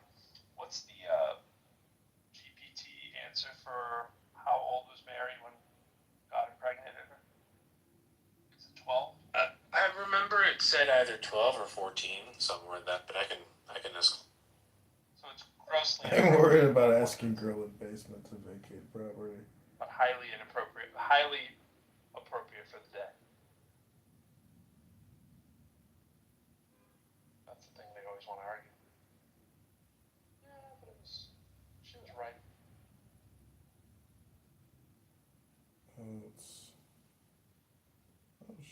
She's been I would good actually tenant. say that's one of the best arguments for the Bible being She's been true. good tenant. Is that they leave in all the grotesque, ridiculous stuff, and it's like obviously if somebody was editing this, and they would try to get that out, but no. But then again, that's a great argument for why it's fake. If you really think about it, I can make the argument better that it's fake because they left that stuff in. Do you know why? You know what I'm saying? To ask her to leave, she gets a good deal. Smell what I'm cooking? Okay, so here's the question. How old was Mary when Yahweh impregnated her?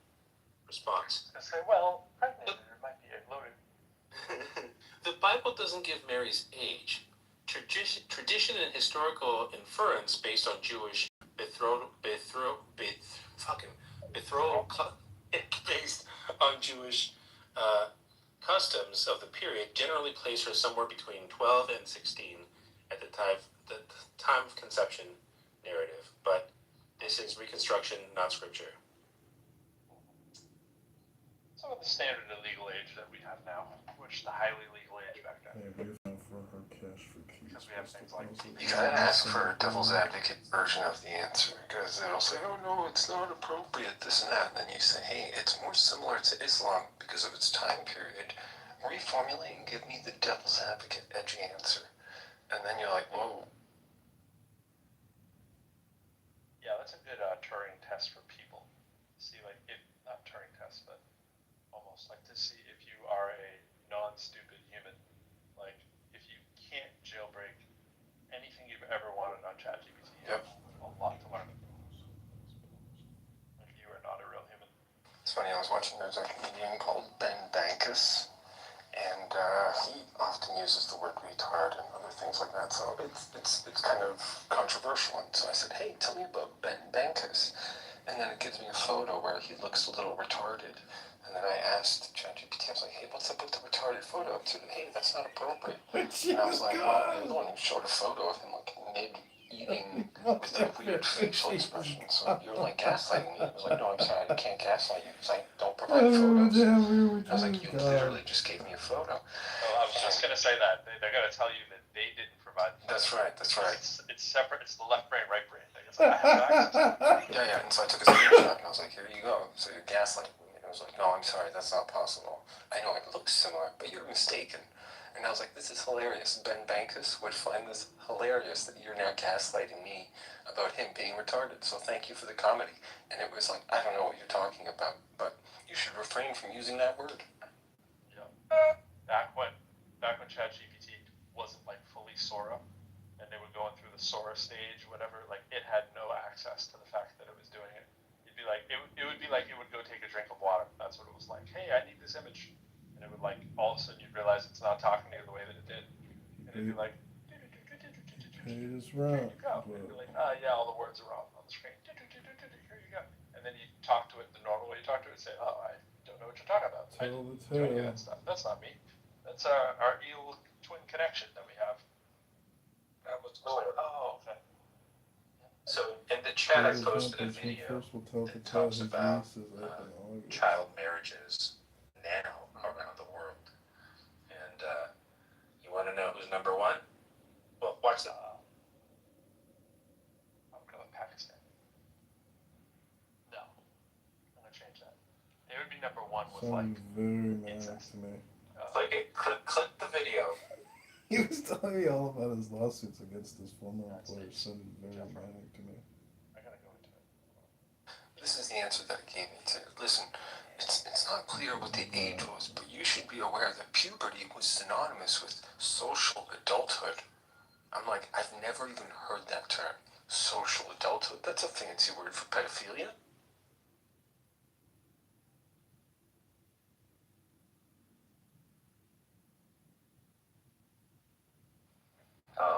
What is social adulthood? I don't know. never heard that term, so I'm like, here, let's find out. Could have. But I do have to get back to work, so I can't really digress too much. But so I'm at the hospital today, so people come in and they're like, hey, what are you doing? I'm like, what? My second guess, which was really my first guess from Meryl, that was the United States. I was thinking inbredness, and then I was like, wait a minute, child marriage is going to be the United States. We got a whole bunch of books. We got a whole bunch of states on the books where not only is it legal, you can be arrested for trying to get out of the marriage. Like where it's illegal, it's literally illegal in the states for the woman, like try to have an abortion from, her The woman, 10-year-old the father, 10-year-old. who's 12. From her captor. From her captor. Yeah, from her captor, exactly. From her rapist. Photos are amazing. From her familial rapist, which is also very redundant. Fishing photos are amazing.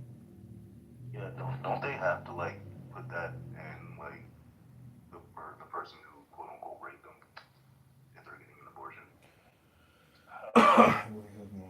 Well, actually, I don't know. I'm not one to style.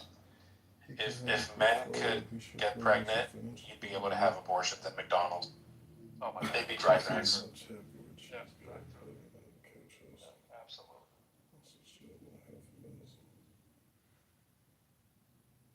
Ted Cruz would be up there talking about the virtues of abortion, freedom of a man.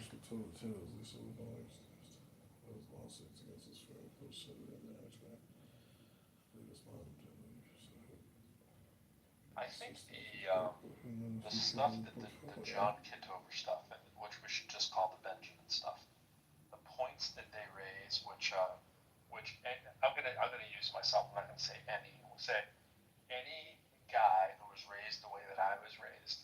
The default is to agree with every word that he said. Right? Every word they say is exactly how. Well, let's criticize the boomers. How the boomers raised us. I was raised that way. There wasn't a thing that they said that any good old boomer from, whatever would not have raised you like in the city that I was from. And many, many others I would dare to say. And the fact that they have still held on to all these things as a badge, like a merit badge, as if now that you have the ability to think and reason for yourself, and you still think all of these dumb ideas make sense, the reason why I want to have the John Kitovers and stuff on stage, which I'm quite sure that's John Kitover right there in Anonymous, is because it's the same way that I was fascinated that I was susceptible to flat earth theory, right? It's like I was raised around stupid ideas, and I eventually went, that's stupid as hell. And then I was able to snap out of it, right? But the same way that I'm able to say these stupid old, like ridiculous, like this is what it means to be a man ideas, right? Are sort of the same thing. It's like at what point when you individually analyze these stupid ideas and all the AOC bashing and all this kind of stuff, does it fall apart on its merit? Like AOC is a cum laude graduate of Boston University in political science and economics. And John Kitover is going to say that she's dumb, right? And it's like, well, what do you mean by dumb? Like, what are we talking about? Like, form a cogent sentence without screaming and laughing ridiculously? Not needing to have recordings of rooms like these going that you use for content on your social media. Like, who's really the dumb one? When you're all buying $1,000 worth of phones to try to get your views up, and she's out just getting signatures, to get into Congress in the first place. It's like, well, why are we calling it? Like, analyze who you're calling dumb, and just kind of follow it through and see how well the logic stands for you. I'm not saying that's the dumbest idea there, but that's just one of many. I think people like that think they can say stuff like that and it'll just go unchallenged. Just like they sort of normalize saying like Hillary was a liar or corrupt or whatever, and people it just sort of they said it so many times that people are like they just kind of let it go. Like both of them are pretty freaking impressive, right? I don't have that many thoughts about AOC really. Like she's not my rep, but she's whenever I hear her speak, I'm kind of like, damn, I don't know, that seems smart to me. Like what? Stupid is never what comes into my mind. No, not at all. I mean, she might be a little like on whatever to one extreme of the Democratic Party to the extent that the Democratic Party has extremes, right? But whatever. whatever. So what? Like they just say it. No, I bristled at that, and I wasn't. No, I don't think it was. I think I was in the audience at the time. But then the other thing he said about her was that she seemed manufactured. Right. No, I've never He said met the same anybody thing in about my Obama. life who feels more manufactured than John Kitover. He's manufactured himself, right? So how could he get away with saying that anyone else seems mean? I think he said some stuff about Obama, which didn't track at all. But to a certain crowd, they're just like, yeah. They won't challenge Well, that. to me, with that, what I would heard. like to hear him challenge more when he's on the stage.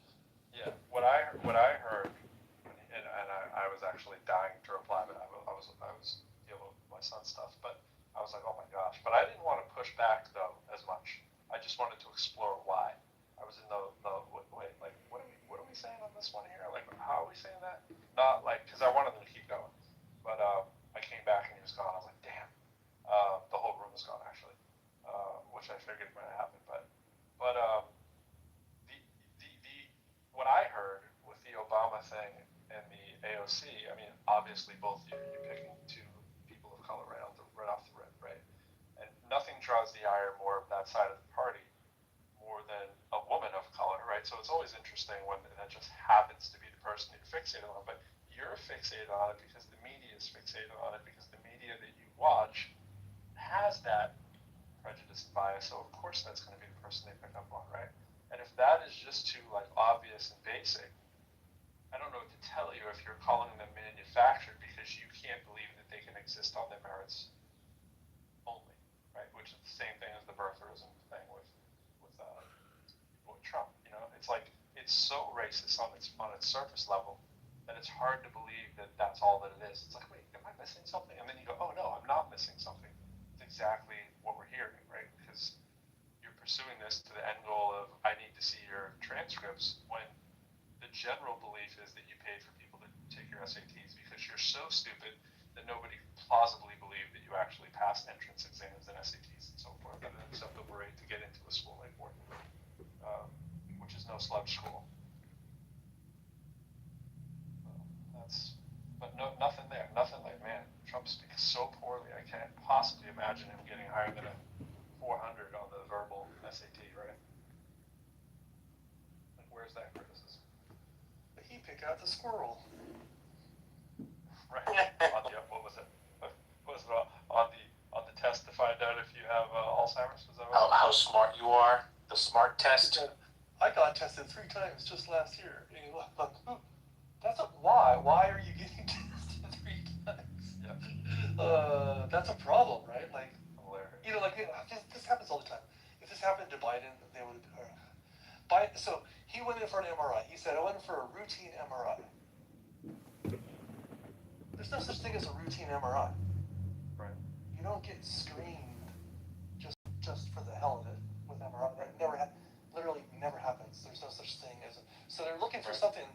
They suspect something.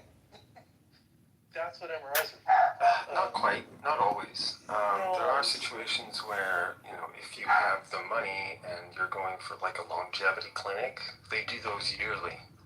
And then it's more like. That doesn't make any sense. But if you're over, I do it. I literally do it. So I don't think it makes much sense. But if you're over 80 and your team is asking you to do an MRI, ... Yeah, no, I sort of like the idea of MRI in the body, like just for historical, for archival purposes.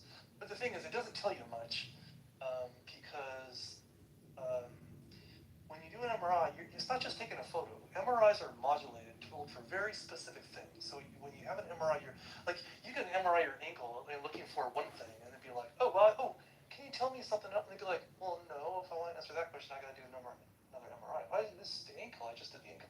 No, but what you're asking for is it's a different program. Yeah, I think they're not like normal. photos. I think it can be normal, just not routine. Well, I'm not saying it's like an emergency or anything. Yeah, it's nothing crazy. I'm sure he has more access to MRIs than most of us, but you don't go get an MRI unless there's a clinical reason to do it. Because you have to do the MRI to look for something. Okay, so I would disagree. So I've had discussions with folks who Rhinologists. and other folks who work in imaging research, and they were like, it's actually like the gold standard. The only problem is not it's not feasible for most people because of the limited access of radiologists and all these things. So to get someone to give you a scan that actually, as you said, that is appropriate for you, you probably want to have whole exome sequencing. You probably also want to have all these other tests so that the radiologist can most hone in on the risk factors. And so in those situations, it is kind of useful. So I have to go. Give me a second. You always know when someone's whispering, they have to do so.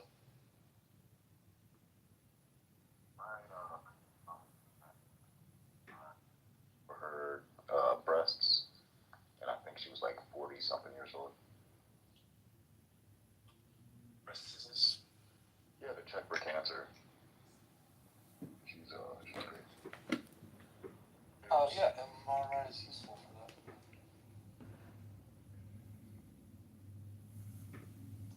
When they do an MRI, they're basically poking you with some magnetic field, and they're tuned to jiggle certain molecules. So if you're looking for a certain kind of fat or a certain kind of this or a certain kind, you can MRI the exact same area, but if you didn't jiggle it the right way, you're not going to get the result you want.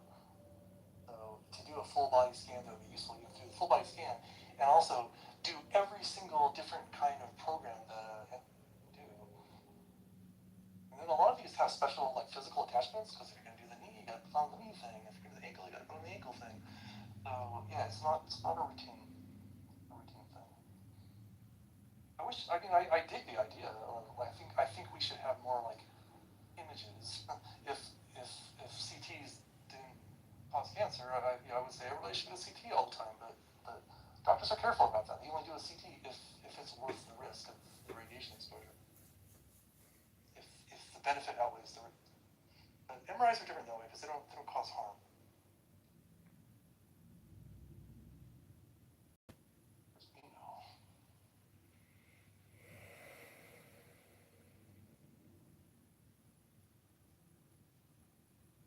I like Kat's idea. Shut down these rooms, just invite the women in, build it, and they shall come, right, Kat? Yep. I'm with you. I like it on principle.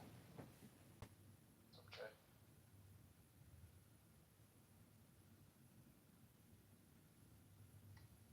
Oh, man.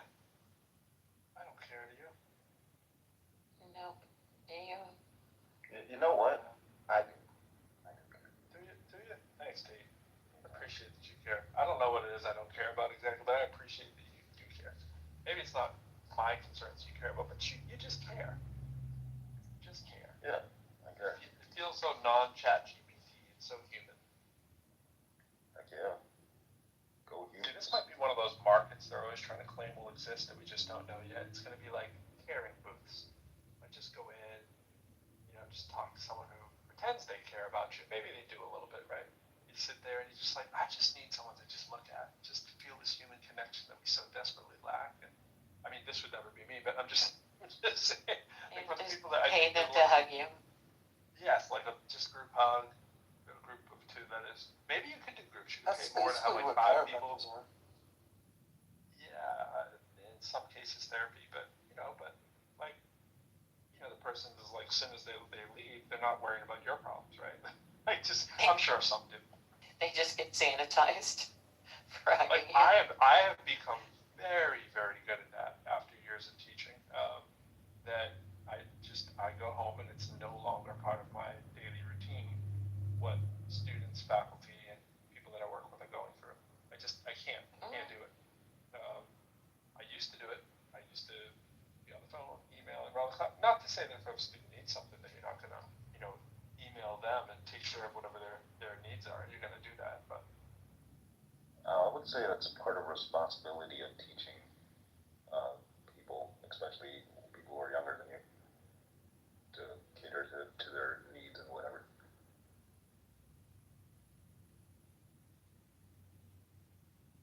Otherwise, you're going to have a world full of adults, shitty adults.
the thing that people most care about. Oh, never mind. I was back. Yeah, they're filming a movie here in Toronto, and it's right outside the animal hospital, so that was fun. Walking by an entire movie set. Are you checking on your chickens? The chickens were 19 out of 24. 5 have not made it so far. Pretty cool stuff. It's going pretty well. Just some trivia. Like Arnold Schwarzenegger was actually filming in Toronto and Mississauga because it was considered to be the most American scenery and background, and cost was like quite effective. So I was hoping to see like a celebrity or something, but I'm the only celebrity that I know of on this trip.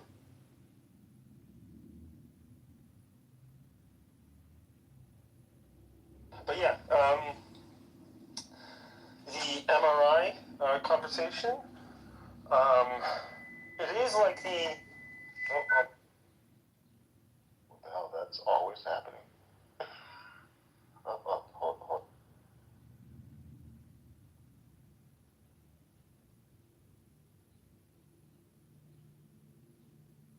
Yeah, so MRI, it is the gold standard. There is like some, a priori information you have to have.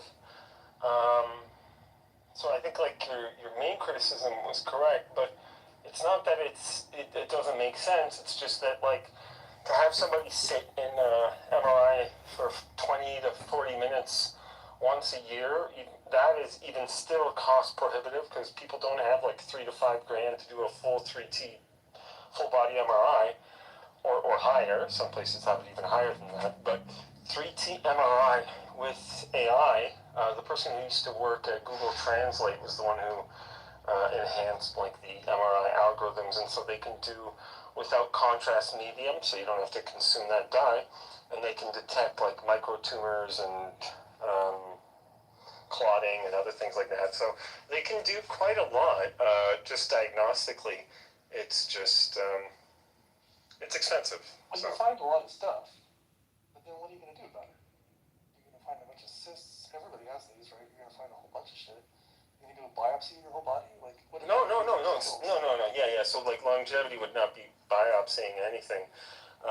They would probably look at something like your genome and say, hey, what is this likely to be? And then they would use something like a chemical to see the response of that growth or whatever. And so like it's more like chemotherapy and other kind of drugs that are used rather than like crazy surgeries and invasive things. The whole point is to be non-invasive so you can be a fancy bitch. That's kind of like longevity from my experience. It's like, hey, you don't want to have scars, you don't want to have these things, but you can take this drug and reduce the size of this tumor and so on and so forth. Like I took a chemotherapy that reduced my tumor in half, and then I had surgery, and then I went to longevity because I was worried specifically about metastasis. So metastasis killed my father within 30 days of his surgery. And so I was like, okay, I need to know kind of like right away if things are changing. And they were like, okay, we can take a look at that. And so like now it's useful because as you said, like I have a time stamp. So brain age, like say, oh, what was wrong with my back? Like I had a back injury recently, and so they were able to say like, okay, well we can actually say definitively that you have some sort of degenerative disc disease early onset. And so here's the things that you can change in your diet. Here's the things that you can change in your medications that you're taking. And like to their credit, it improved the outlook that I had with my back pain. So it may not seem directly correlated, but every piece of information with these kinds of diagnostics can be made to be actionable, and that's really exciting. So that's kind of the promise of longevity. You don't always get that lucky though. So And you just have to watch with mass screenings that they don't get to treatment happy, or it becomes something that's a negative. I agree with that. They do the math on this, right? One of the reasons, so a few few years ago, they reduced what did they do? They upped the age recommendation about women getting, what do you call it? I'm not a woman, so I don't have the word. Mammogram? Mammogram. And my wife was really upset with that. By the way, but they, what they try to do is the math. Like, well, for every, and I know they do this with like prostate exams and stuff for men too. Like, for every time you do a screening, you're going to get a certain number of false positives, and those Right. false positives are going to get some follow-up treatment, maybe biopsies. Out of those biopsies, there's a certain everything has a risk. Basically, every single thing has a risk. So if you start doing certain things too early, now the harm you're causing is greater than the potentially greater than what you're going to catch. Now the downside is if you don't test early enough, you miss. So my wife keeps talking about how many young women come in with like fairly well developed breast cancer, and she's like, "Fuck, like this, we should have been screening earlier." But these are the things they're balancing, and I know there's people putting thought into this kind of stuff. And my only point with Owens and Nick Fuentes and Tucker Carlson. With a sick dog that's got rabies, or any other animal that has rabies, but they don't act in their natural state. And so I'm not saying these people who are running the Iran regime have rabies, but I am saying that I see that as, at least in my mind, as an analogy. They're not acting with humanity. They can have their cause, they can have their beliefs, but they're not acting with humanity in any respect. And if the world cares, I mean, it's funny, it was only post-discovery of the concentration camps that the world was shocked about what was happening. And it was only post the war in Rwanda that the world became shocked with the bodies flowing down the river in the manner in which they did, There's a lot of talk about genocide. That term is tossed around, I think, loosely today because people argue in emotive terms. I don't know whether the mass killing of your own population in Iran constitutes genocide, technically, but in my mind it kind of does. By the way, we see the same thing in Myanmar/Burma. A lot of killings of people for political dissent. Whenever you have a regime killing people en masse for voicing their opposition, you've got a problem, I think.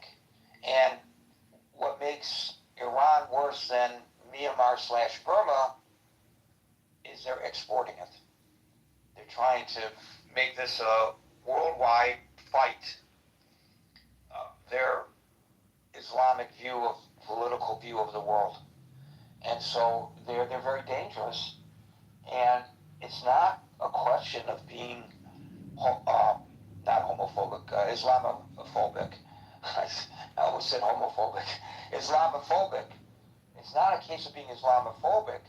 It's a case of realizing what this regime is trying to impose on the rest of the world, and their ability to inflict damage on the rest of the world through many different means, not just traditional warfare and not just nuclear warfare potentially, but other ways that they're doing it. I see some people are in disagreement with that position, and if you are, please raise your hand. I'd love to hear what you have to say. Then we'll go to William, followed by Dr. Me. Hey Gary, hi everybody. I'm sorry Marshall's not still here. I see about 5 or 6 points that really come to mind in trying to, that I think are useful in analyzing what's going on here. The first is, recognition that this is an asymmetric war that Iran is fighting. The second is that I think we need to think about whether this is the outcome that they're seeking is a political victory or a military victory. The third thing is, the problem with our timing. The fact that we didn't really have a plan in advance, and I can get into that. The fourth is that it is really important to analyze if the Navy is fit for purpose for an asymmetric war. The fifth is just to look at how war has changed in the last 4 years since the Russian invasion of Ukraine. So, starting with the last, Ukraine was a country that had no real navy. Yet they took out the entire Black Sea fleet of Russia. Not the entire, some of it escaped, left Sevastopol and went to the far eastern areas of the Black Sea, and they have navy outside of the Black Sea, but Ukraine took out the Black Sea fleet with tools of asymmetric war. They got a few missiles from Europeans and the United States. They used some man pads and things like that against their air force, and they sunk the Moskva, the flagship warship, with like some kind of harpoon missile or something like that. And the developments in Ukraine in the last 4 years are phenomenal in looking at what are we doing here with fighting an asymmetric war with Iran, because there is, when you look at our Navy, it's basically a blue water Navy. The aircraft carriers have to stand off like 1,000 kilometers to not get hit.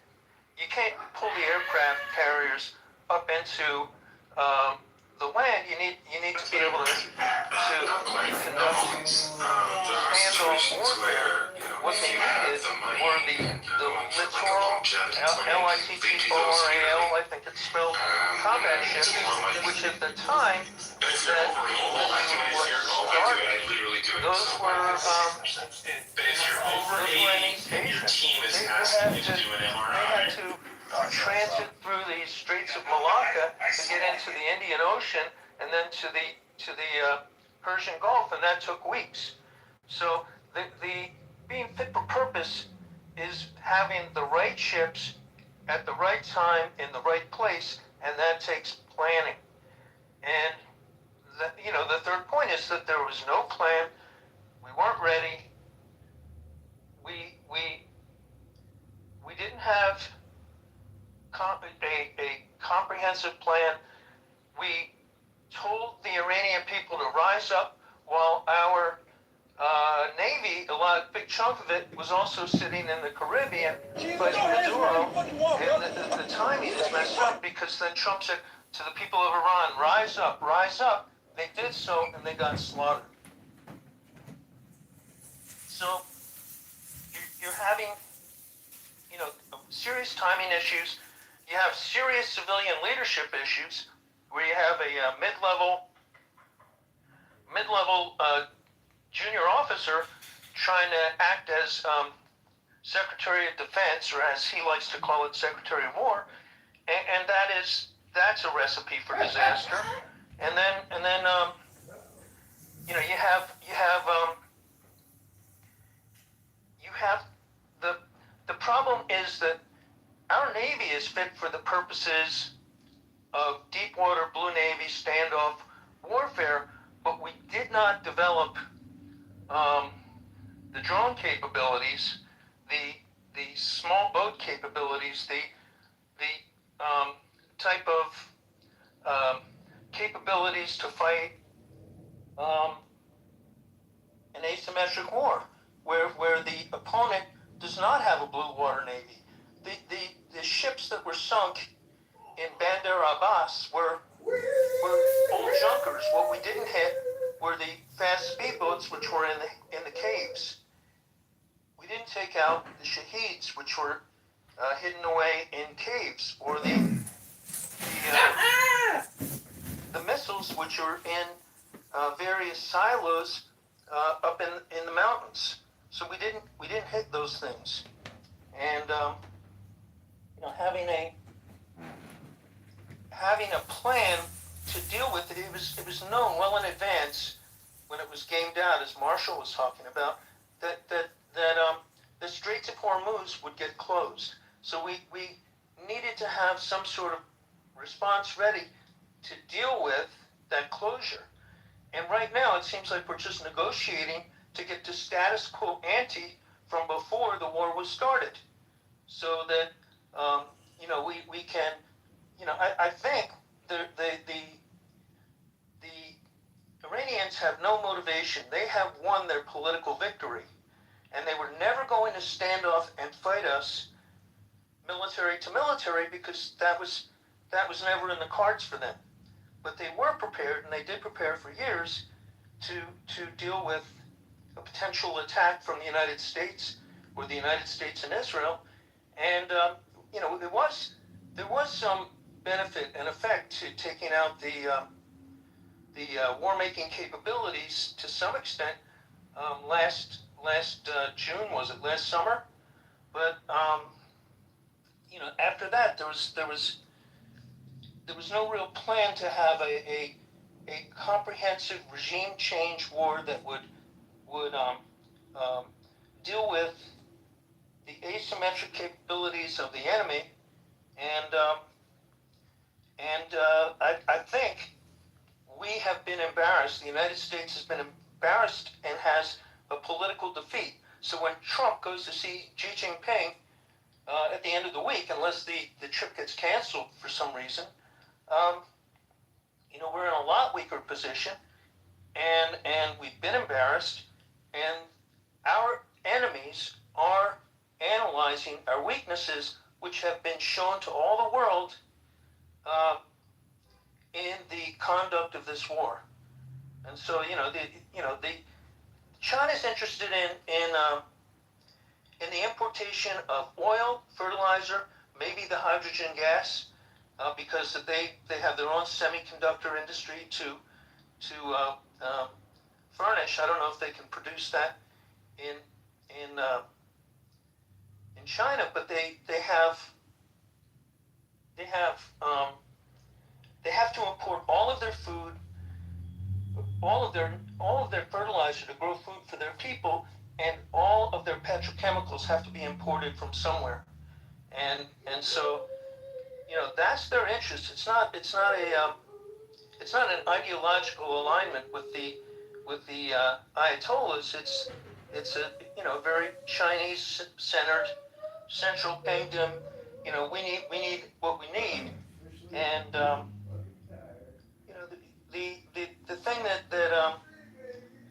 it's a subject for a whole other room. But what is Trump really going to get out of or lose in this upcoming summit with Xi Jinping? And there's a lot of dangers there.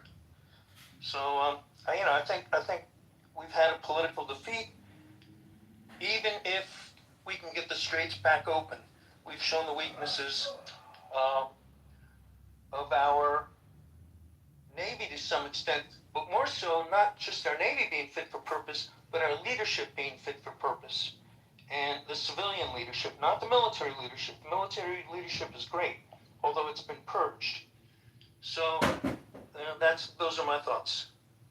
So you put a lot of emphasis on asymmetric warfare and on the Navy in particular, and maybe in this conflict that makes a lot of sense to put most of our marbles into the naval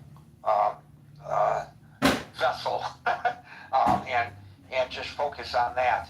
But in reality, history has shown, and I am not a military historian, but history has shown that asymmetric warfare has to be met with a different set of rules and the norms. We can go right back to the Revolutionary War, when the Redcoats were marching in single file down the aisle, nice and straight, standing tall, but got picked off by people with muskets hiding in the hills and in the trees. They did not have the means. Not muskets, rifles specifically. They were Kentucky long rifles, and the only reason this is important is because muskets could shoot to 50 yards accurately. A rifle could reach out and touch you at about 500 yards. Okay, that doesn't change my point though, right? It just means I was inaccurate in my description. So thank you for that. So they weren't using muskets. I was always told muskets. I guess I should not have listened to those people who have said muskets.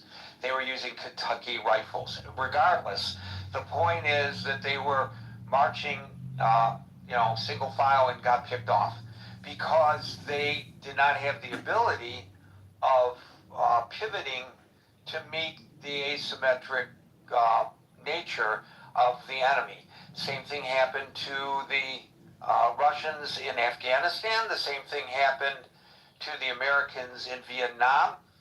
We are a nation and the Western world as a whole of rules, and we believe in following the rules, and we believe that if we diverge from the rules, that there are consequences to be paid for that, and so therefore, for fear of court-martial or worse, we follow the rules. But sometimes following the rules works to our disadvantage. I'm not suggesting that the United States should commit war crimes. I am suggesting that the United States has to follow certain rules that sometimes our enemies do not. And so it makes it difficult. It's a handicap. It's like being on the golf course and handicapped. There's a handicap to fighting wars in the traditional way, following the rules, when your enemy does not. And so I think William is right in his assessment that we were ill prepared for certain aspects of this. The fast boats alone are a real problem. How is it that our Navy is unable to open up the Strait of Hormuz? The United States Navy can't keep the Strait of Hormuz open. How is that possible? We have the overwhelming firepower, and yet the Strait of Hormuz remains closed. You cannot count on Iran to follow the rules. Not when it comes to military, and certainly not when it comes to diplomacy. They are, once again, the biggest exporter of terrorism in the world. Why would you trust them to play by any rules or in a fair manner? You can't. And I don't know whether we, within the legal constraints, I don't know anything about the Military Code of Justice, but I don't know whether we, under the legal constraints that we must follow, are adept anyway at dealing with these issues. You are correct about the Navy. I listened to Anson, and I felt this long before Anson was active in this forum. For folks who don't know, Anson is a retired nuclear submarine captain who's a bit of a curmudgeon and really critical of the Pentagon and the Navy for not keeping up, and he's given us facts and figures about the number of gray holes that have been pulled into dry dock for repairs and never returned to service because of a lack of staffing to repair them and the lack of parts to repair them. So there they sit when they should be on the high seas. And so he says it's a critical issue, and I don't doubt it. He's no longer participating in the Critical Thinking Forum because he doesn't like the way it's moderated, and that's his prerogative. But I took counsel in much of what he said, and in that I think that what William is saying pretty much parrots what I think we would hear from Anson today. Thank you. Can I just say something? It's not the rules, because the Ukraine didn't follow the rules by the kind of paradigm that you presented. The Ukraine fought an asymmetric war and Right. held the Russians Right, off. but I say specifically the United States follows the rules. No. Ukraine and the United States try to follow the same rules, but when you're presented with an asymmetric situation, then you have to deploy the right kind of equipment to address that situation. So that what we didn't do is we didn't learn from the recent history of warfare and how naval warfare has changed as a result of the development of different types of missiles and drones that can be deployed from land. So that, yes, we have a deep water Navy, we have a blue water Navy that can be fit for standoff warfare in a battle for Taiwan. Now you're being redundant a little bit, but. All right, but Okay. but it's just that the it's not the number of ships; it's having the right equipment to go use it. Okay, thank you. And I'm certain that the eggheads at the Pentagon have been sounding this warning prior to the advent of Donald Trump in the Oval Office. I'm sure this has been a long-standing issue, and I'm sure money is probably one of the impediments to having drones are cheap. The drones are relatively cheap. The anti-drone drones are $2,500 a pop to take down a $50,000 Shaheed. Well, okay. I mean, I'm just saying, I'm sure that for whatever reason then, the recommendations, I'm sure that you're not the only one. Because Trump was too proud to ask. I don't know whether you like to put everything on the shoulders of Trump, and maybe you're right, but I suspect, and I really wish Anson was here to correct me if I'm wrong, that this is the kind of thing that's been recommended at the Pentagon for many years, even before Donald Trump came on the scene. I'm sure of it, but I could be wrong. But that's just my sense, and it differs from yours. And I imagine it's something that I could look up if I have the time, and so can you. Thank you, William. We'll go to Dr. Me, followed by Brent.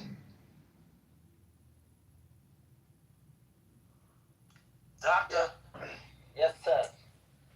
So, good evening after a long time. I know it's getting late for you also, so I will make sure that you don't take more time. Okay. First thing is that if you don't learn from history, history repeats. Exactly this is what is happening. America has waged so many wars, right? Of course, the First World War, Second World War. If you jump on now, in the recent years, it waged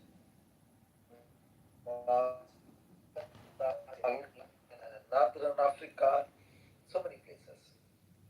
So, and very recently, at least Americans should have seen what is exactly is happening between Ukraine and Russia. So, we have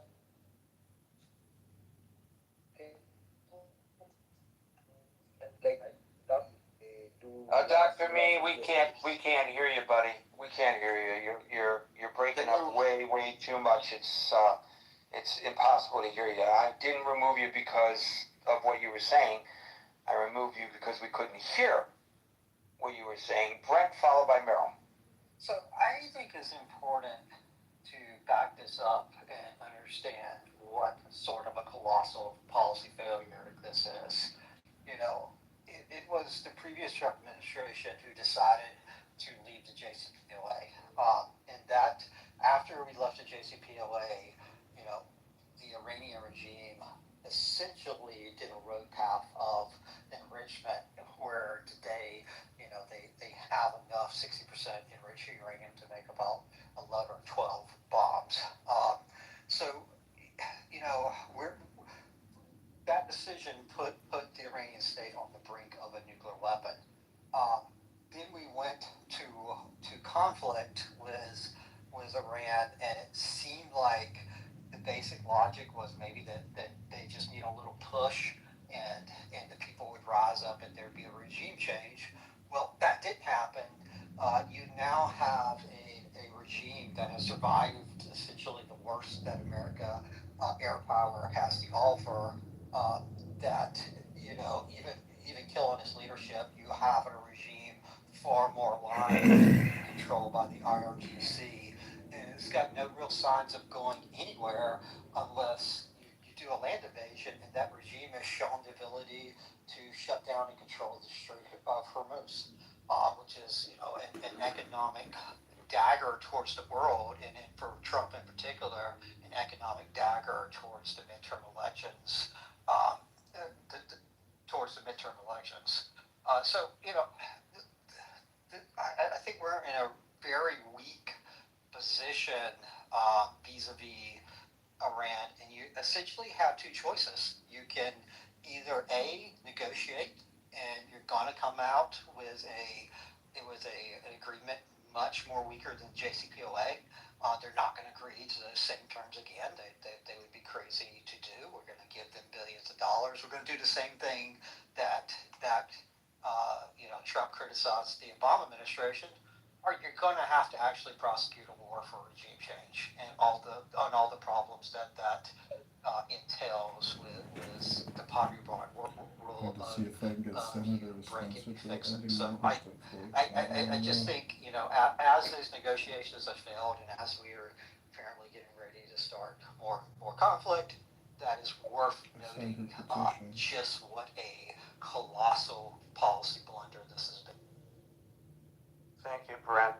To the previous caller, William, I've done a little bit of research. Once again, I put an asterisk because this is a very short synopsis of things that I've been able to look at with regard to this situation. But from as best as I can reckon from going through a few sites here, the pivoting to preparing the U.S. Navy for asymmetric warfare began after the attack on the USS Cole and after the 9/11 attacks. So it dates back that far that they started to pivot towards what we commonly call drones. They have another term for them, but we will just use the term drone because we're talking among ourselves, not among military geeks.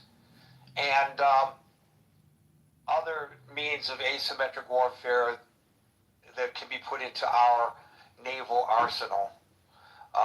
But, government, the military, shifting, it moves slowly. And, but the start of this began before Trump became president the first time, and it was accelerated and since Trump came back into office. It's a program that has accelerated under his watch. So I think there's, you could say that many administrations have shown attention to this. You could express frustration over the movement, the speed of getting this done under several administrations. And you can say better late than never, but at least now the current administration is trying to do something about this in an accelerated fashion. Now, again, that's just based on me jumping to a bunch of websites that try to explain this and just reading the synopsis of those sites. You could do your own research and counter what I have said, and I wish you would if I'm inaccurate. Okay, Meryl followed by Andrew. Questions as I have opinions. I don't see, I think it's pretty apparent that we didn't achieve what Trump said we were going to achieve. We didn't meet the goal. I'm not even sure, I'm not sure that I believe he knew we couldn't. I think that he was given advice that he rejected. I think he rejected the advice from Marco Rubio, rejected from the general. We now know that he fired several people and had them fired, and that was because they didn't give the advice. They disagreed with the advice. They had different opinions about things. And we have been in the dark with this administration always. We never know what's going on. And I'm not sure that we're ever going to know what's going to go on now with Iran. I don't know. I don't think he's going to go boots on the ground, because I just don't think that. I think he believes that there's too many people that don't have a taste for war. That kind of loss for our military, to lose the soldiers, to lose our military. And you can't help Israel isn't coming in, they can't. So it's us. That's it. The Kurds, that was not real. So I think that what you're going to get, what took 18 months for John Kerry to work out, Trump thinks that we're going to get something better in a few weeks, and I don't think that's going to be. And I think that we then look weak, definitely look weak to a lot of countries. But I have other concerns too. I'm looking in the bigger picture. And what have we become? What are we becoming? We're partnering with Russia.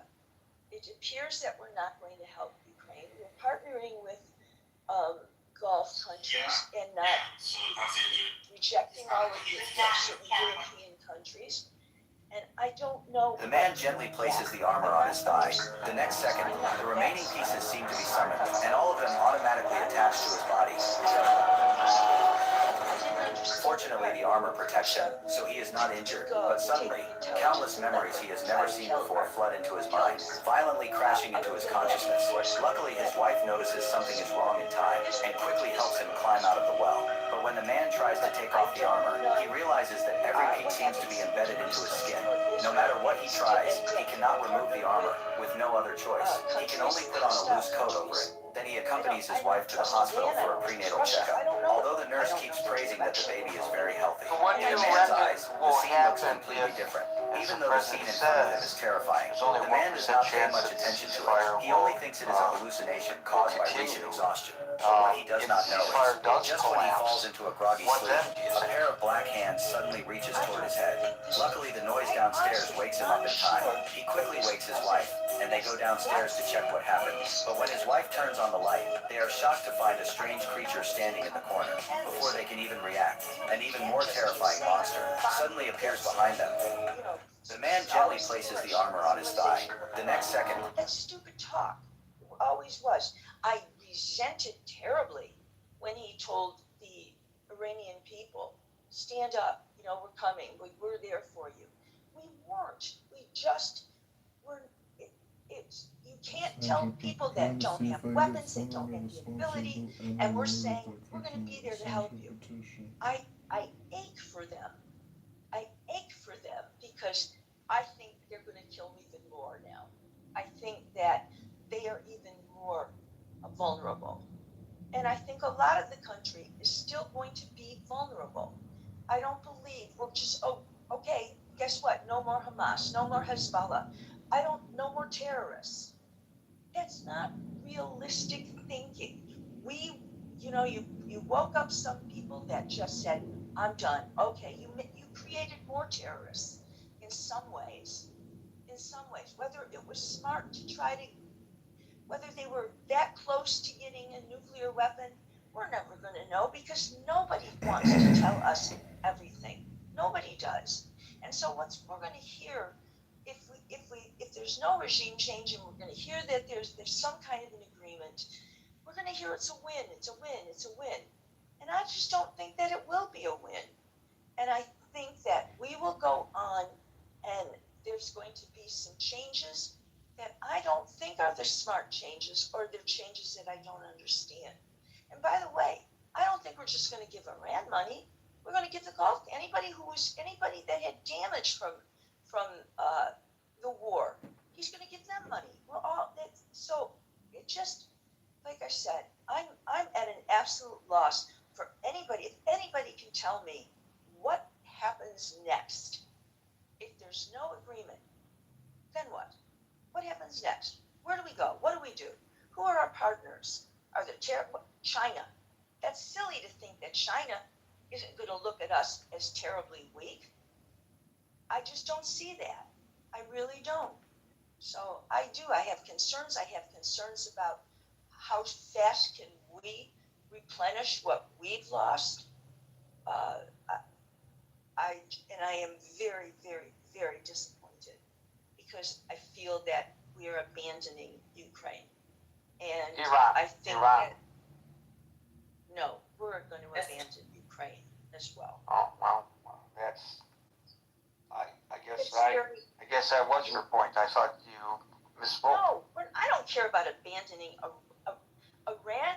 I wanted them to do the job right, and if the strategy was you can't do it all the way, you're not going to do it all the way, then you don't go. You rethink it, and I'm worried that that's what happened. I'm worried that we were told ahead of time. He was told ahead of time.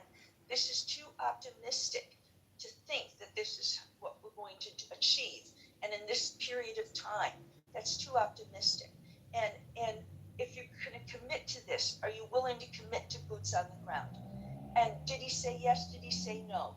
I think that maybe he rejected advice, and I don't know what we achieved from it. I don't know that we are safer from Iran. I don't think the world is safer just because we might enter into a two-page agreement. I don't think so because of who they are.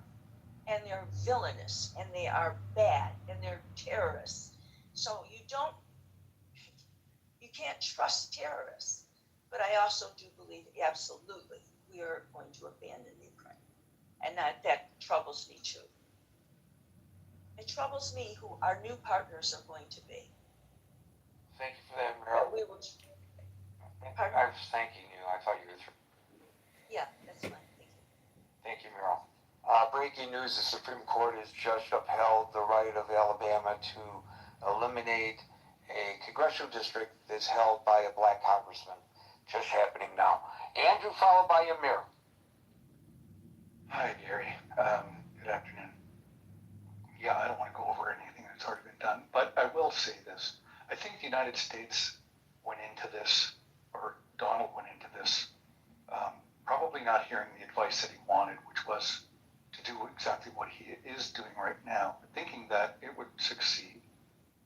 I think this has been a long-standing issue with Donald Trump. It goes back to, the initial hostage taking. He said to go in at that time. He reiterated that's in the 80s, etc. So I think this has been a burr in his saddle, under his saddle.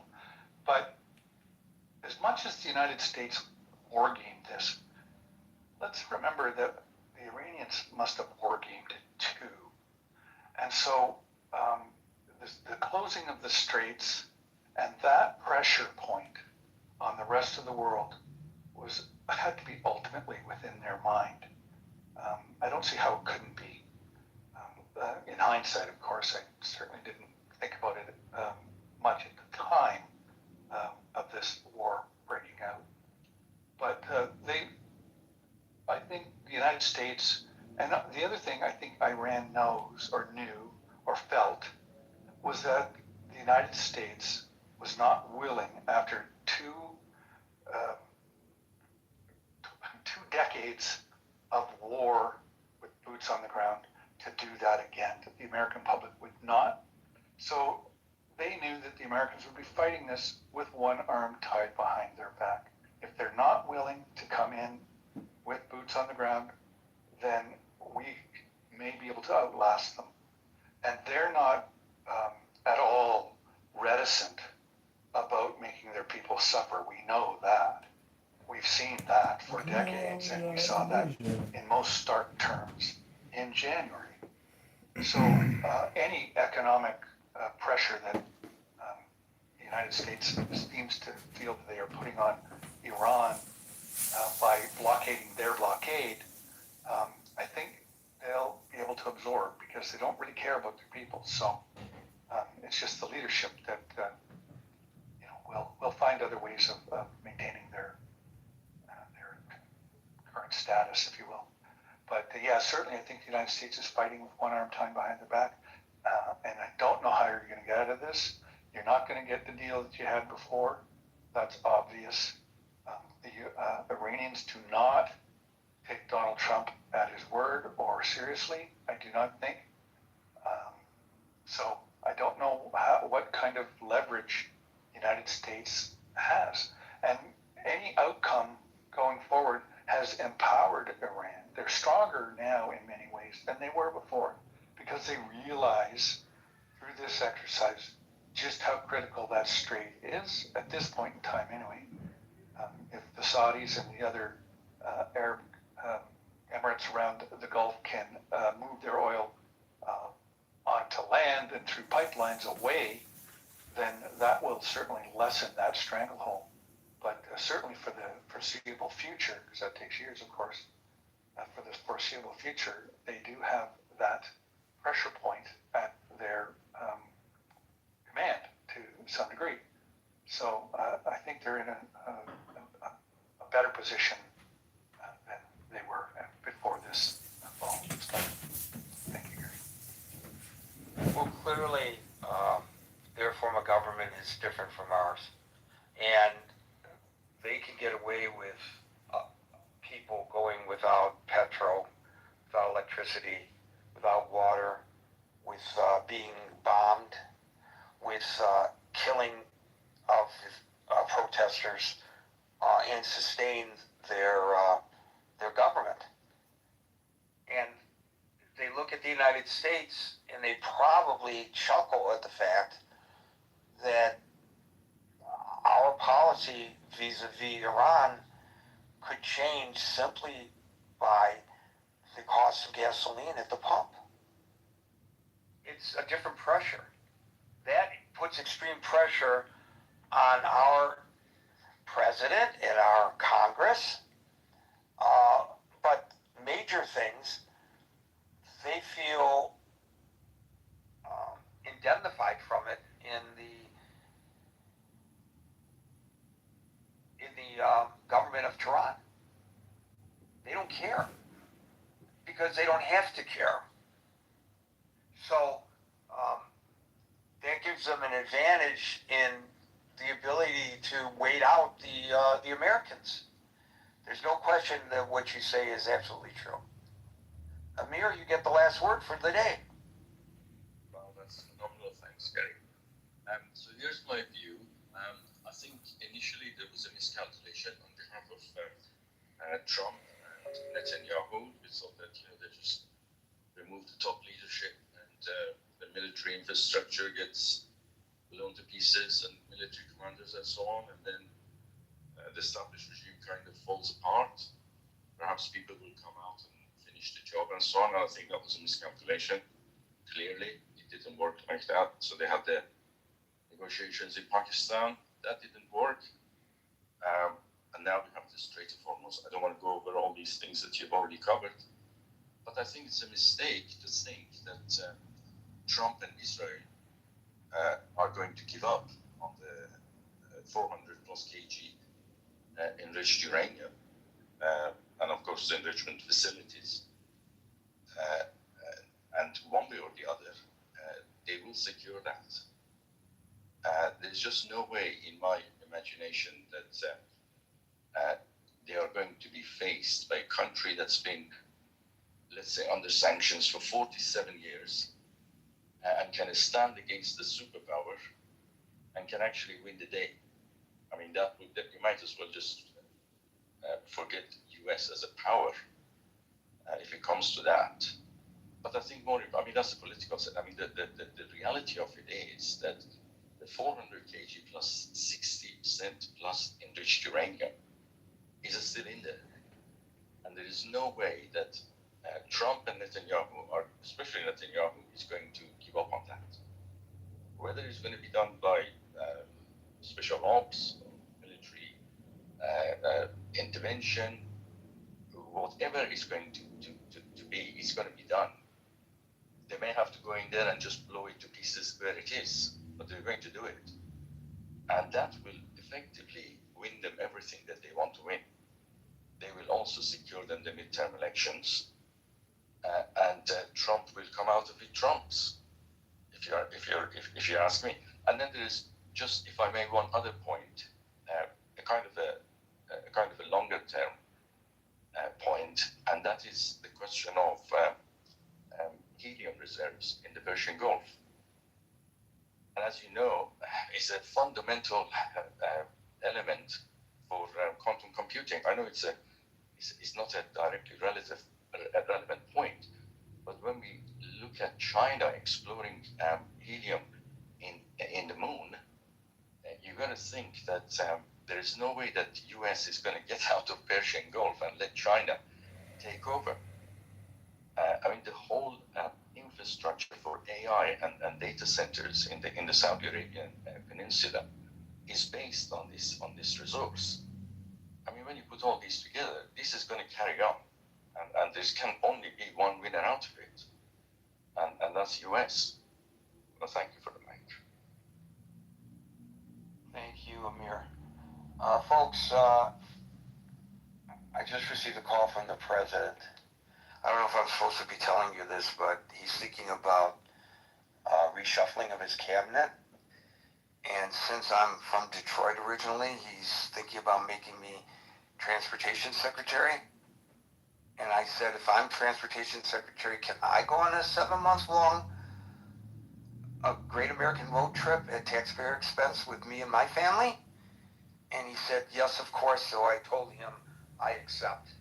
So if I'm not here tomorrow, that's the reason why I'm going to be taking the oath of office in Washington and then packing my bags for a road trip. But you know what? Maybe I can actually call you from the road. I think that would be a great thing for me to do. Folks, we're here Monday through Friday, starting at 5 o'clock New York time, so till 5 o'clock New York time tomorrow for the next edition of the Critical Thinking Forum. Everybody be safe, be well, and peace out.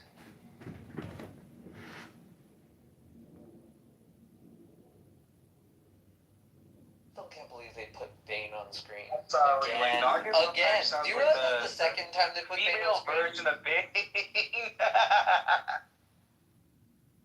I think they have a female version. What would her name be?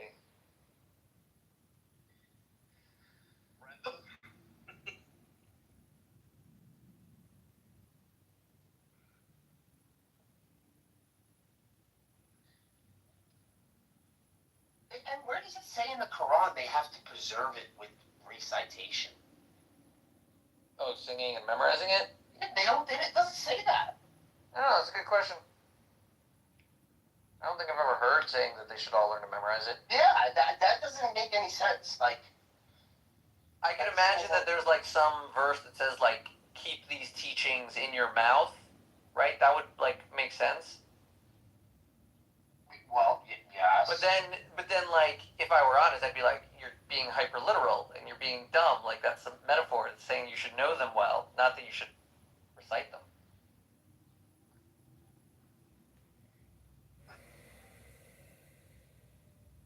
But I don't know. I haven't researched their desire to memorize it. I mean, I do it for fun. I'm not doing it for a living. I bet you if I did do it for a living,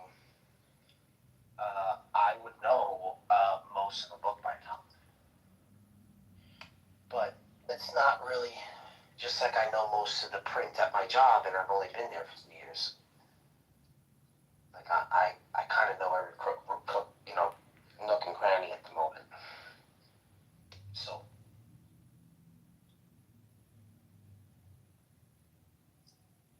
Ramen was my job. Like I'm in her job.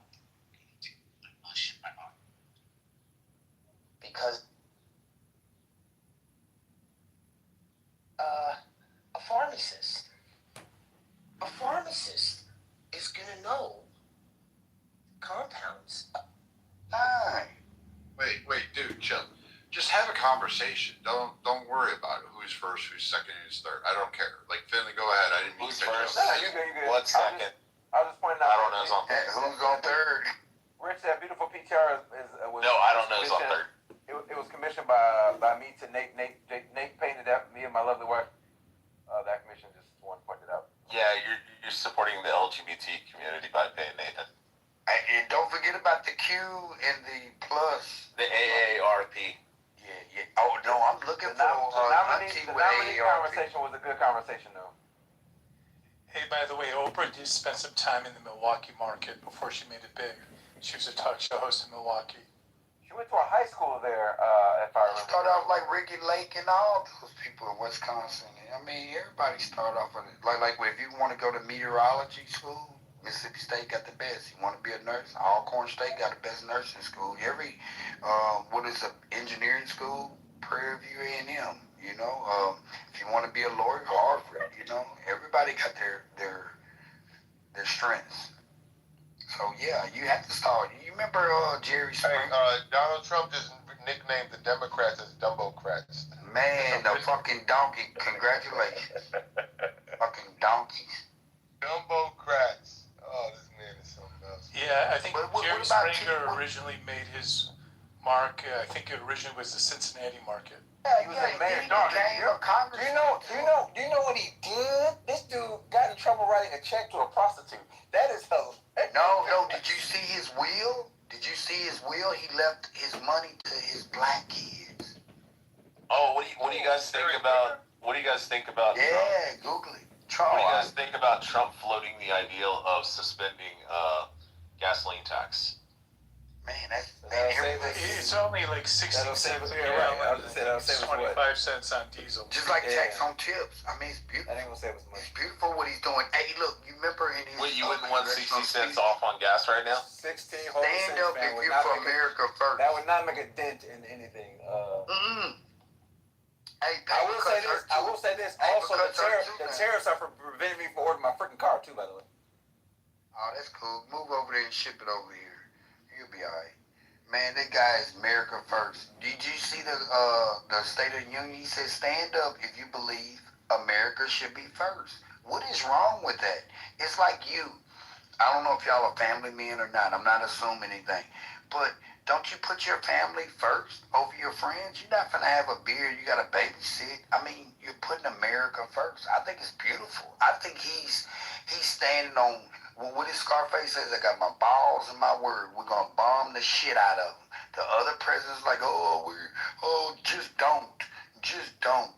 Oh, you're burdened by what you're unburdened by. Man, fuck that. We're going to bomb the shit out of the motherfuckers. All right, so Finley, right now there's a proposed bill in California that would suspend state gas tax, which is about 61 cents per gallon. If passed, it could save drivers roughly $1.08 per gallon when combined with other fuel fees. Yeah, California has a stupid high freaking gas tax. California. It'd be down to like $5. I'm not in California. I'm in freaking Florida.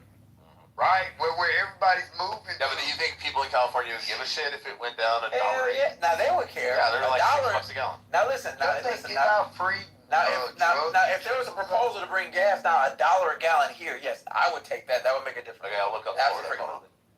But the cost of living in California is ridiculous. I know our state gas tax is not high.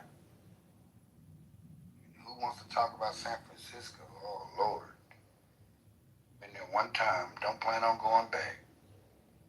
Yeah, the taxes, what they say, oh boy, that won the Super Bowl, he said he owed the state of California $70-some thousand just because of that, all those taxes, man. Everybody's leaving New York and California, going to Florida, chilling out.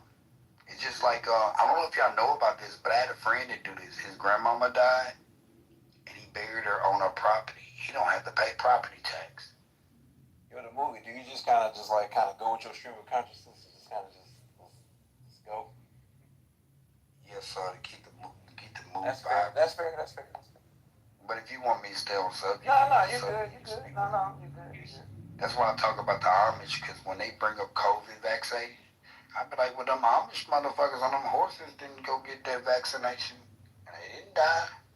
So we've been lied to, just like Uncle Tom.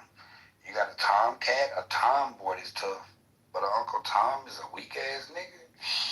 Get the fuck out of here. Uncle Tom was Django, by the way. But you know, a lot of people never read the book. I did. I had to do that, and I had to learn about Malcolm X through my own projects. Cause down south they don't learn about Fred Hampton and Malcolm X. It's sad, boy. We don't turn the other cheek. You know what we did learn about down south? A wet dream. I have a wet dream, and I'm a freak. You say that too loud, you get ostracized. You know, you're not entitled to your opinion anymore in America. Culture difference. Everybody's independent. Damn. Yo, Marshall, you there? Yeah, what's up? I learned a new term today. You gotta tell me what is it? Dang it, what did he say? I just forgot that fast. Ostracized? Directional truth. Yeah, it's just another word for lying. It's just a way to excuse it. I know it is. I'm like, I literally. AOC. Up until man Finney used that term, I'd never heard that term before. If you notice, what an Omar or whatever her name is, that's exactly what she used. Directional bullshit. And that damn Nick Shirley, we need to protect him at all costs. Good dude. All right, so since Finland did be about 60 cents cut in Florida if they were to pass. What, the federal and the state cut? Yeah, because the state in Florida is 18.4 cents per gallon, and the Florida, or that's federal, and then the state is 39.4 cents per gallon. After taxes, roughly 387. Currently, it's 444. Our state is that high? Well, in the Senate, who would block that bill, though? Would it be the Democrats blocking that? No, I'd block it. I'd block it. We have $39 trillion in debt, and that's just the way not gonna have money to pay the fucking debt. Well, why not in Bro, but you would block it because you support the Bushes and Halliburton. No, it doesn't have anything to do with that. We're doing the exact same bullshit in Texas with property taxes. We don't have anything to all of your friends, Marshall, are making and the property taxes fund our state. Yet the Texas government wants to get rid of property taxes, which means they don't have money to run the fucking state. If I bought something, I should own it. Marshall, we're proposing that here too, but they've amended it. So now they're proposing to get rid of the property tax for homesteaders and then keep property tax on the people that don't live. Because believe it or not, more people down in Florida that own homes don't live here than do. Yeah, but Finley, Texas' property tax is outrageous. It's like one of the highest in the country. You said what? Yeah, it is one of the highest in the country, but it's because we don't happen to have an income tax. The entire state government is funded off of oil money. Hold on, it's funded off of oil money, sales taxes, and property taxes. That's how we we're fund fine our with state. raising the sales tax. Ours is sales tax and property I don't tax. want to raise the sales Why tax. not? You think it's okay that most people have to pay $20,000, $30,000 on their house every year? Right. Exactly. I think if it's not a property tax, on their house last year. I think if it's not a property tax, it's an income tax. Yeah, you got to pay $25,000 to it's own your house. unconstitutional. You don't pay it to the federal That's government. not People down here getting animals and livestock to feed them as farms and stuff. Well, Marshall, why don't we make it voluntary, like sales tax, or like not a sales tax, instead of forcing people to pay $25,000 on their house every year? Run the Texas government, and you can't run the Texas government with no money. But Marshall, if a person doesn't pay the $25,000 that they have on a house that is fully fucking paid off, the federal government will, or the state government will show up and put them in a fucking cage and take their house away. Yes, which I don't agree with. But it's not a property tax, it's an income tax. An income tax is already unconstitutional. We don't need an income tax, we raise sales tax. Well, I already ran it through. That's a very weird Marshall, was the equivalent of like 6 cents extra on sales fund tax. the entire state government on sales tax. Yes, you can. I already ran it through ChatGPT to already looked at offset this, it. which is why they It was like an rejected it. additional 6 cents. It raised it like 14.5. Like each The city in state Texas is legislature different. has looked at this Like out very here, thing. it's like 8.5%. The state So I'm gonna have to pay legislature has looked at 14.5% this on sales very tax. I'm fucking fine with thing, that. and they figured out it's not going to sales fund tax our on my state. McDonald's or my Five Guys instead of having to pay $25,000 for a house that's fully paid off like mine. Oh my God, The state government already looked at this. They already made a decision. Yeah, You want to They be a can't fund socialist, the that's Texas why you government want off the sales government to tax. pay. Yeah, I bet they can't, Marshall. Yo, you be. Nah, No, they they fucking can't. can. It's Even exactly why though I already the ran it through fucking ChatGPT and you other wrong guys, on and that they said one. you have to raise it by 6 cents. If you raise the sales tax by 6%, by 6 cents, Six on the dollar, cents, yeah. $6 on the It's dollar. 8.5% right here. In Mississippi it's 7, so that'd be 13. But I have to pay 14.5%. You be kicking the hell out of non-homeowners. Still cannot kicking the hell out of fund the Texas non-homeowners. government off the 6 cents. No, not if your house is paid off, Finley. Right. Your house is paid off. The state of Texas shows I up. said non-homeowners. Oh, yeah. I said non-homeowners and poor people. I own my land. Stop taxing me. And when I forget it after 5 years, And me. somebody come and in me when and I come swipe to it visit from them. up under me. Man, the SWAT team will show up and fucking take you away to cage. Right. Set the fucking income tax, because otherwise, that's like all you're gonna get. And you can do the income. I'm Makes talking sense, about Marshall. property That's all tax. you gotta raise I'm talking about property. That's Talking about property That's not tax. the point. The Texas government has to. We're talking about property. Yeah, we're talking about abolishing property tax and Only raising more money. the sales They're not tax by making 6 more land. Every year, our oil money, sales tax money, property tax. Yeah, that's why you don't want to fucking pay an increase on sales tax. We agree. Tampon 10. I got a question, Marshall. Because doesn't in Alaska they don't have state tax or sales tax or state tax and income tax in Alaska either, right, Marshall?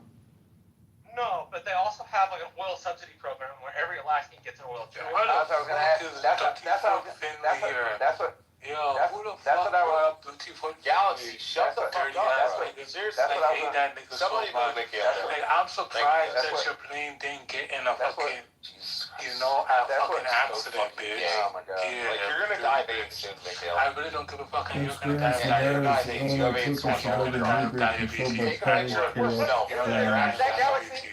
Remember Yeah, it's that. Galaxy, baby. Yeah, with your long foot. The one with the AIDS stores all over Ugly his ass arms. dog, nigga. Remember he took a picture in his shitty apartment with this little Deadpool versus Wolverine looking dog, and he had AIDS sores all over his arms. Listen, what I'm not doing is arguing with somebody that's 500 pounds. I'm not doing it because what you need to do is go take a fucking 6'4" penicillin shot. That's what you need to Good luck, sweetheart. go catch you a You're gonna penicillin die like shot.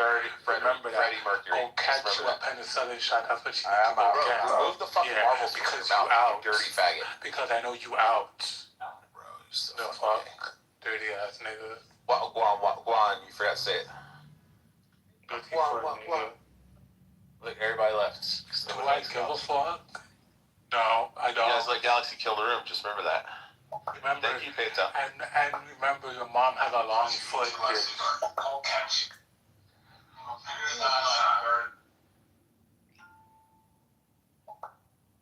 Yep, Galaxy killed the room. I ain't killing shit, nigga. You did. What's your zesty gayness? Marshall left, Finley left. Do you think I give a fuck? 'Cause I don't. Peter, I move the don't room. care. It's already done.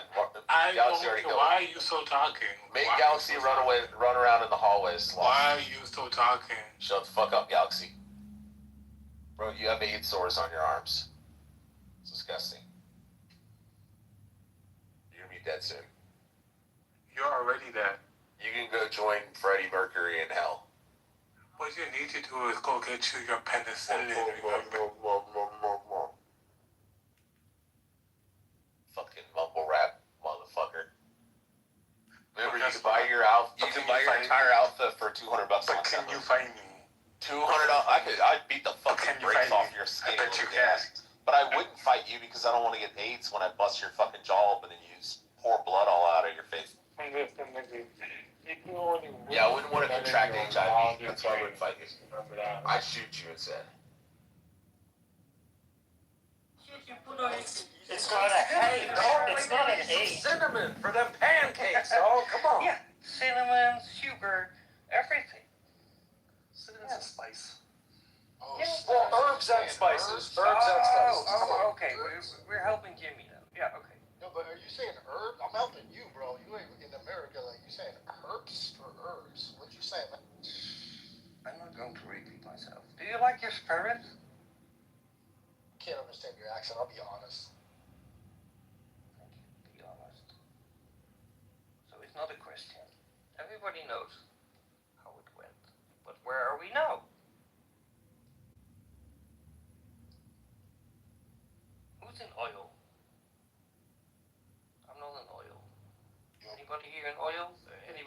politics. Help me out, bro. What's going on in your I don't care, do you?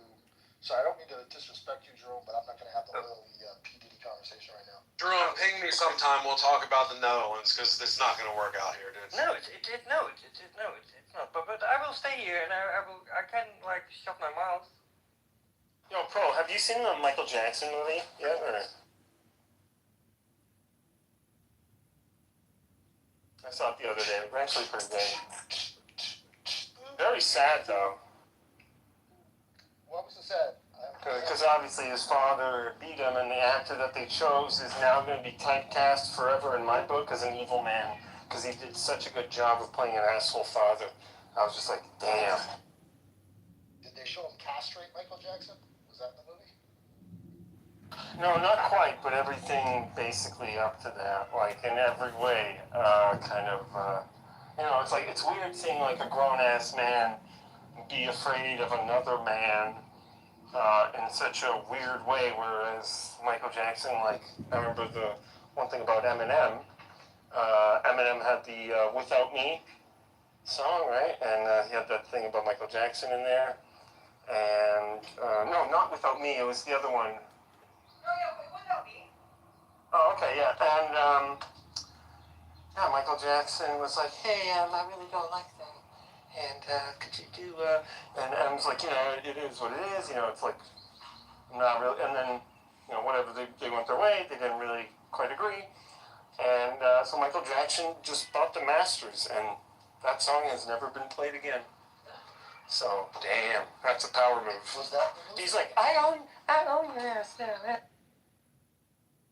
Michael was bad, like B.A.D. bad. That's right. He was bad. Like, a lot of people don't know about when he did those 2 songs with Paul McCartney. He did the same shit. He just bought up the whole catalog for the Beatles. Yeah, exactly. Only did he buy up the catalog, he bought up Neverland after Paul McCartney did the Say You, Say Me song. The whatever song was, he was just like, yeah, this is gonna be, it's gonna be where I live. For like 30 years. And then sold that place for, it went up to $100 million in value and only sold to 22, and I think he bought it for 19, if I remember correctly. Yeah, he made power moves. He was a good dancer and a good putting people in their place. Like when you hear all these stories about him that are coming out on the internet now because of the movie, he was serious. Like a lot of people thought he was a joke or a pedophile or something, but he was not that. He was something else. He was beautiful. I love Michael. Well, both things could be true. He was a fucking legend. Michael Jackson was a fucking legend. He was a black motherfucker. Cool. You're not. You're in the audience. But, that's how it plays. Yeah, and they got, I think his brother's son, so like the nephew or whatever, to play him. So I was like, how is this person so good at this role? And like, duh. Like, I was like, oh, okay. Wow, that's cool. Kind of cool, kind of creepy, but I was like, damn, that's like, nowadays you can actually make like probably an entire career out of just like making music after the movie, right? Like, I feel like people would actually enjoy that. So it's kind of a weird kind of like, hey, take 2 of this template. You know what I mean? Like if the universe uses similar templates, this is like take 2 of that template. It's kind of weird. Chad, am I being too extreme with the lack of tolerance? Don't is it right second-guess there? yourself now, bro. Come on. No, keep shooting hostages. It's It's a fine. whole new theme. Alright. Hoshi's here. Oh, Roivus. Oh my god, Roivus. Roivus might not make it either. You're doing good. You just don't talk about it. It's weird when you start talking about it. Just be you, dude. No, you gotta promote the brand. I mean, the room, this is actually the room. Test mark. Sandy annoying shit, you can burn it out instantaneously. Hey, Roivus, you gotta be on your best behavior, man. You can do it. I know you can. What if I'm just like annoying, but like in like In a lovable way? If you're annoying in a lovable way, we can maybe make an amend. As long as it's entertaining. Yeah, I don't think Houchi's gonna make it, so I think he left. He was like, damn. You understand what I'm saying, bro? It's like you talk about kissing a girl before you kiss the girl. Like, just kiss the girl, you know what I'm saying? Sometimes you gotta talk about it before you do it, you gotta give it a test drive. think like, is this the best move for me right now? Just kind of hear how it sounds. Try to be like, look, I'm thinking about this. Not really sure. People love that lack of decision making. It's really attractive. Yes, that's the girls you dig. Amen. I think Jimmy's the girl in this scenario.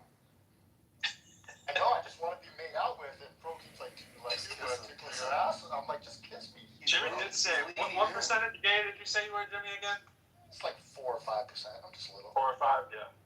That's about 4 or 5 higher than me, but that's cool. I'm not judging. He's trying to up the percentage a little bit. I'm trying. I would love to be more gay. I mean, I want to go to I hear and it, stuff man. like that. I'm trying. Am I hitting on you well enough? I mean, I don't know how to do this. I'm not good at 4 or 5% worth. It would solve some problems. Yeah, I'm trying. Look at Jerome. Paul, look how good he's doing now. It just takes one kick and he's back in the game. Right? Good work, Jerome. Ralphius, how you been, man? Is it Royvis? Am I pronouncing your name wrong this whole time? It's not Royvis, it's Royvis, right? Fuck off. Oh my gosh, John Kitover. I'm not gonna wait. Didn't you test drive a car you were really interested in yesterday? You don't have to be in the best Well, I changed my mind because those Mini Coopers are very expensive to work on, and the more I thought about, like, you know what? Why don't I just keep my Subaru? I've almost got it paid off, and I'll just treat myself. I'm turning 40 this year, so I'll just, bust my ass, sell as much as I can this year, and then I won't feel guilty. I'll just buy myself a little Miata used that I can afford and have it as my fun play car. Oh, Alistair, I've been looking for you, buddy. How you doing? I'm doing good. I heard you yesterday battling with the Viking warrior. I have a business proposition for you, Alistair. We'll talk later. Okay, farewell.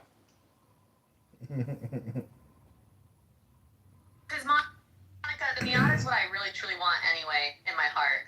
I didn't really want the Mini Cooper. I just thought of that because I thought I could shove the kids in the back seat. But the Miata is what I actually dream about every day. Well, just tell me the business proposal now, Dr. Adams. Time is of the essence.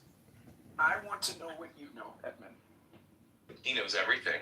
What do you mean? Know what I meant, know what I know. So I sent you. Wait, hold on. I want to pick this thread up between Doctor and John Edmund, please.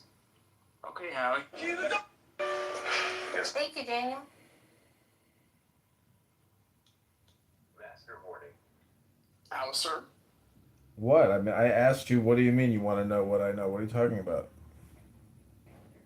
I mean, in the process of doing some digging at that person that attacked me and went onto an open stage and told people that I have AIDS, I saw a lot of your postings about this person. So I just had a couple of questions. Yeah, okay, shoot. Has that man ever been married?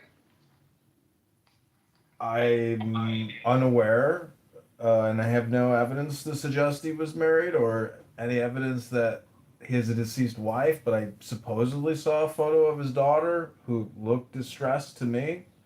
So I don't know anything about his wife. I don't know how she passed. And, people who come on here and do that insane communication. I mean, I think you're funny when you loud mic. There's nothing quite like it.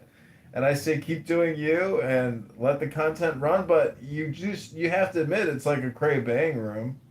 And that's what it becomes. And, I think he's, some people speculate that he's just bored and lonely.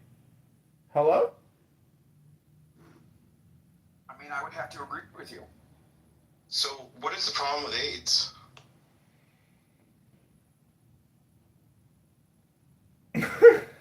Well, when you make disparaging, slanderous, libelous, defaming comments, if you don't call them out and document them and then get some social justice, you might just become a victim of somebody's insane behavior on an open public conference call, and then they can reap the consequences of their words, because if what they're doing is illegal and then you publicly document their public activities and notify people's associates, maybe employers, or even law enforcement, or even law firms that person lives in, Well, now that person has to start regulating their speech, and they tone down what they're doing on a nightly basis. Maybe they're drinking whiskey.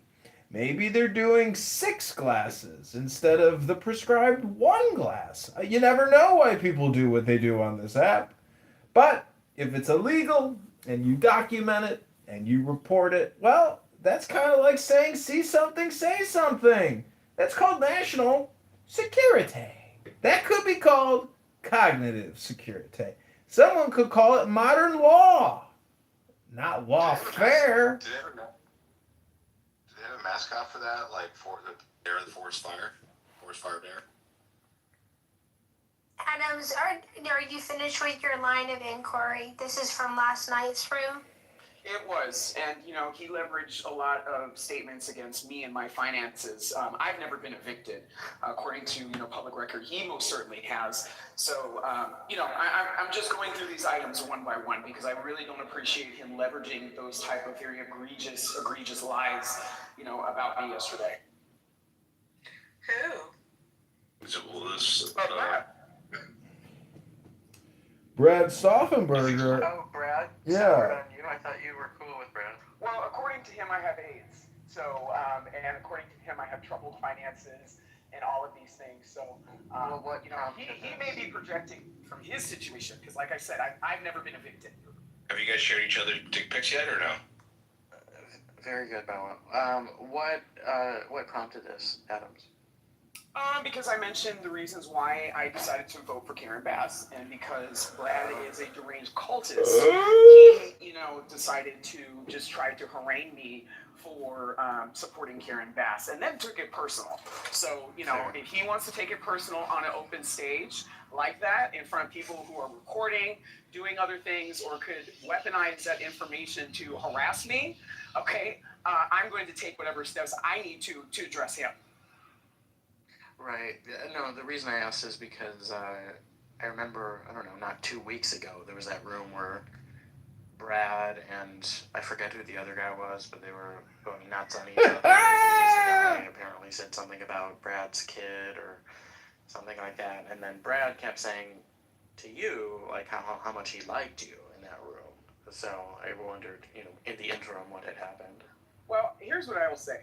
I don't know how much about Brad's background is actually true in what he shared on this app, but what I do know is that it seems like it's a hair trigger, setting him over the edge with just simply disagreeing with him, and I'm tired of the behavior.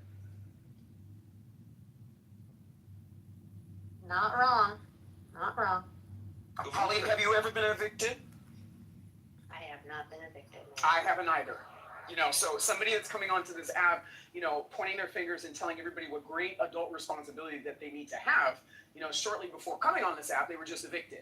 So I don't want to hear him make any type of just or any type of puns against people's personal business because I have not demonstrated that level of failure as an adult. Evicted? You mean from an apartment? Yes. Oh, Brad was evicted? Is that what you're saying? I have had to evict other people. Yeah, when they don't pay rent. Well, I got served with an eviction lawsuit many years ago, and my neighbor was an attorney who dealt with evictions for many years, and he instructed me with great, foresight. And it turns out that I countersued the massive real estate investment trust that I was living under, and we settled, and I got a great, outcome. The only problem I made was I didn't ask that the court records be sealed. And that put me in a public database of individuals who have had eviction lawsuits served against them. And as soon as you are in that database, whether you are guilty or not, future landlords will search that database. And if you are even in it, they want to have nothing to do with you. It depends on your state. But there's a difference between an unlawful detainer being served. People go on vacation and they forget to pay rent. There's a difference between successfully going through the whole entire process and a judge having to remove you from the home.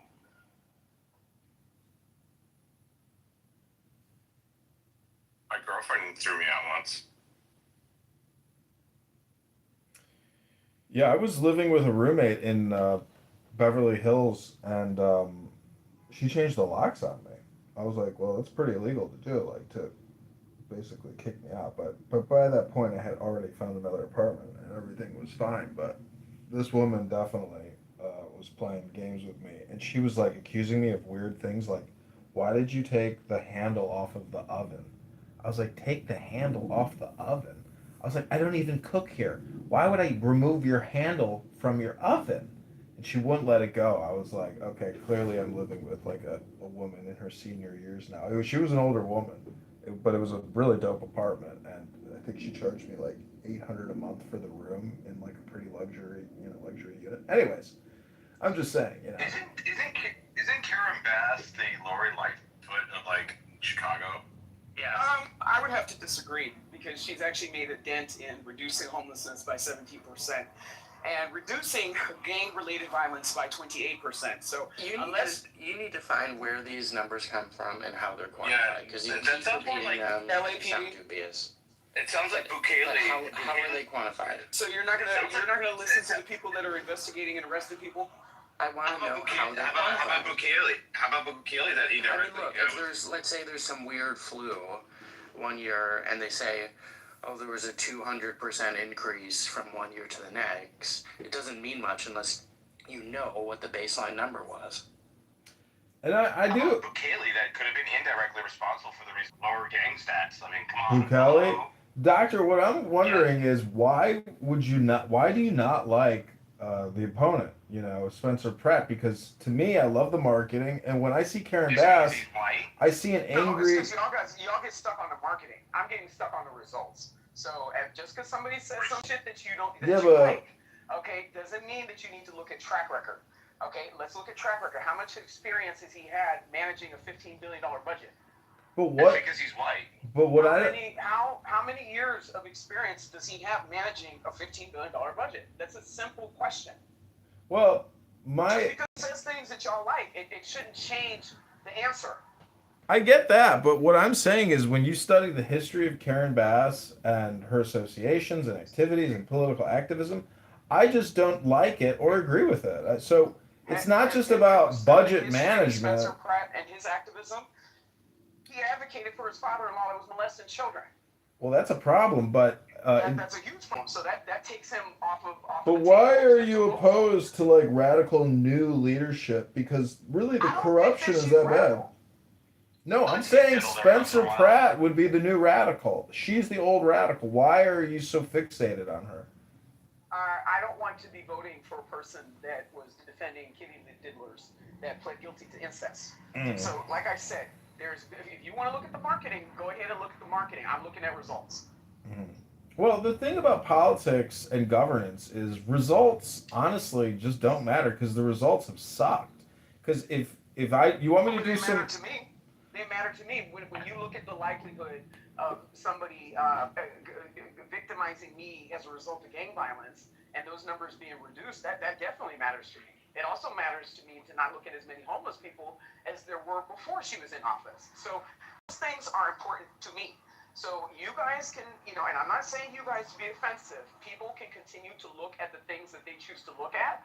I'm choosing to look at the things that affect me. I'm looking at the results of the people that are running for office, and I'm comfortable with my decision. Yeah, that's fine. There's a lot of people. Who doesn't like stepsister porn?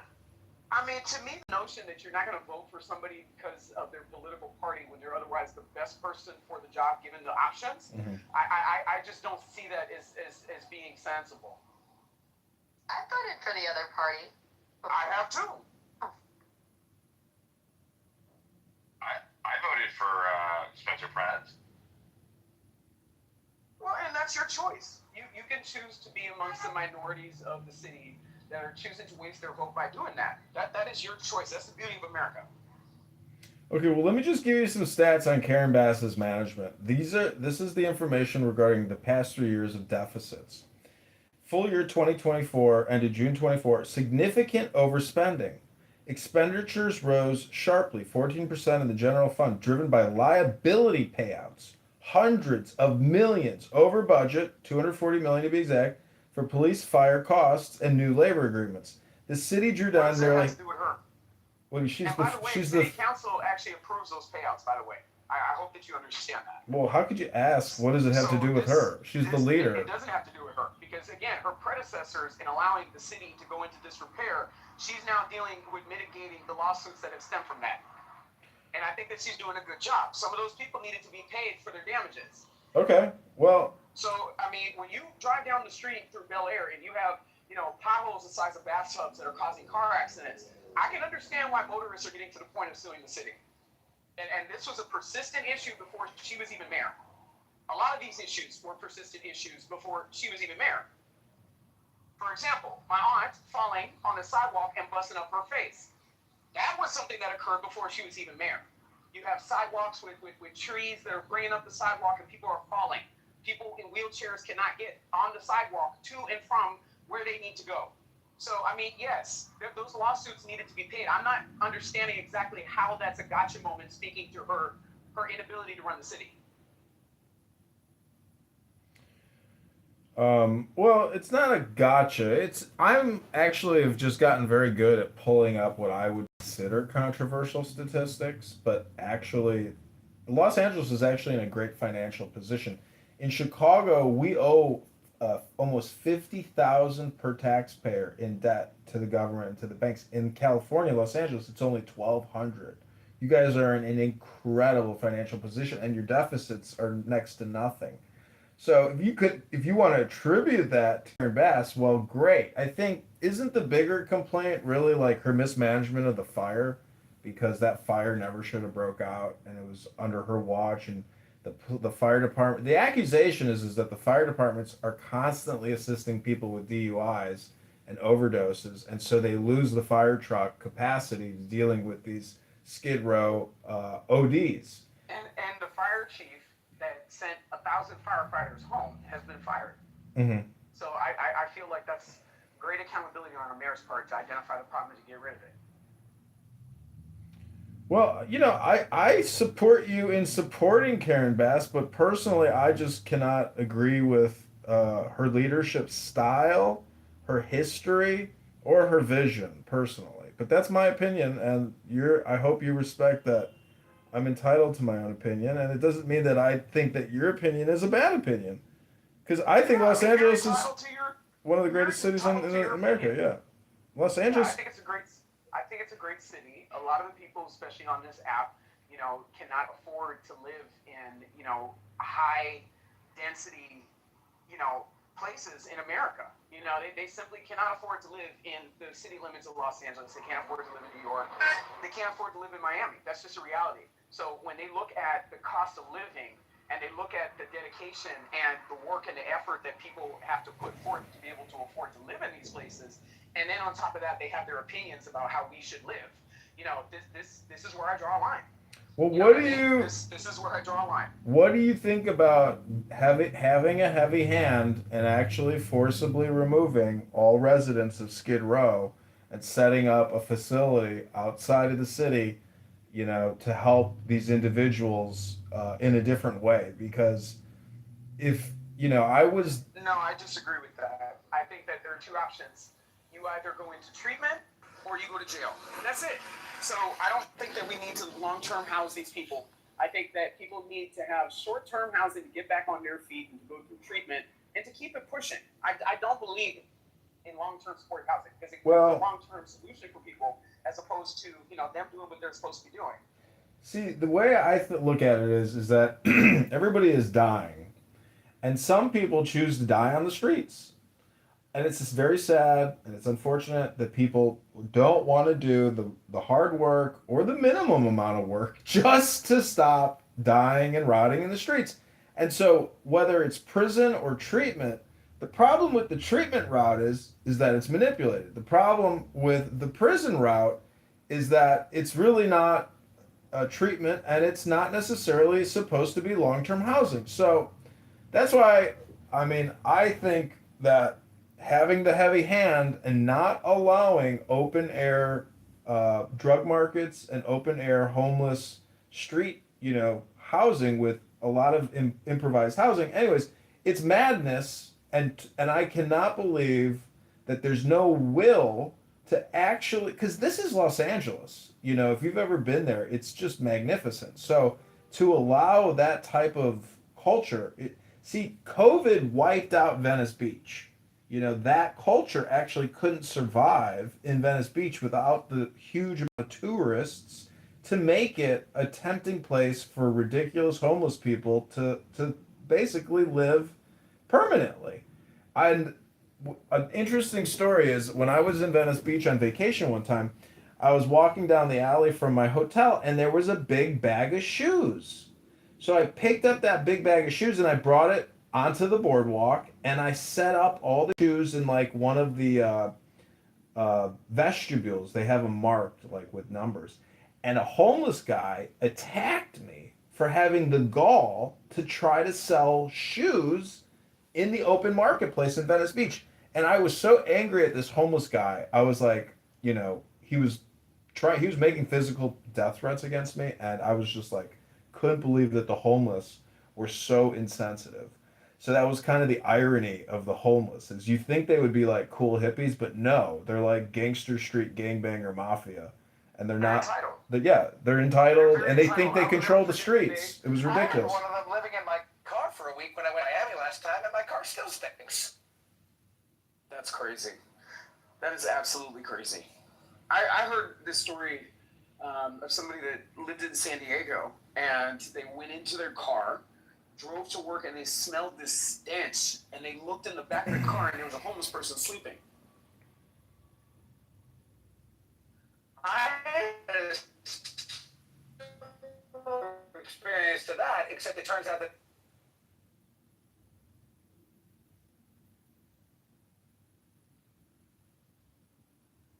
true story. Well, it's not true because nobody heard what you said in the Matrix. And I would just submit that, like, when you use Clubhouse, though, because, you know, I don't like being alone either in my car.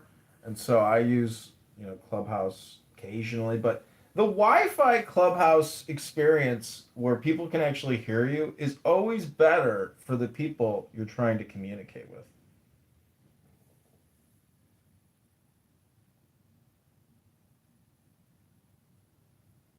You know, I gotta give you credit, John. You know, even though your campaign was not successful, at least you went out there and did something.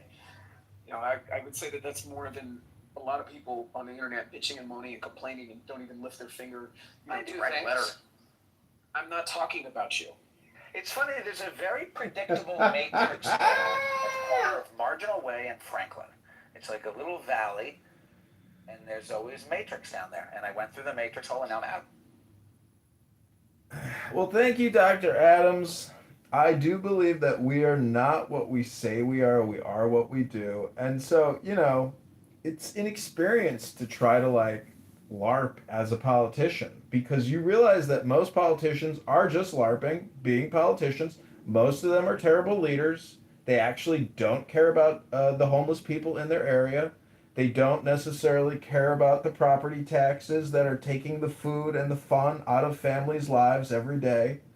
And, you know, the sad thing is when we compare America and major American cities to Norway, everybody there born in Norway is literally a millionaire at birth because they save their fucking money.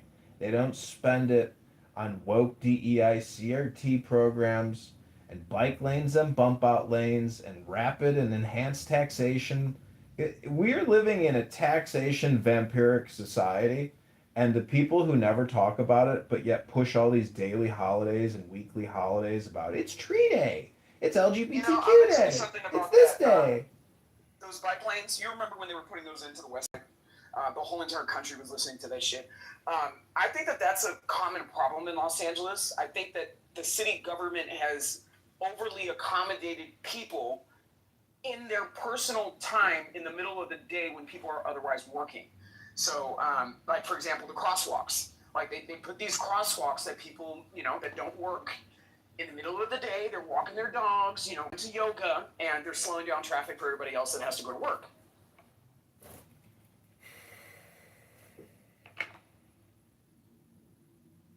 Well, in Chicago, the bike lanes have removed parking for businesses that need new customers to have access to fucking parking.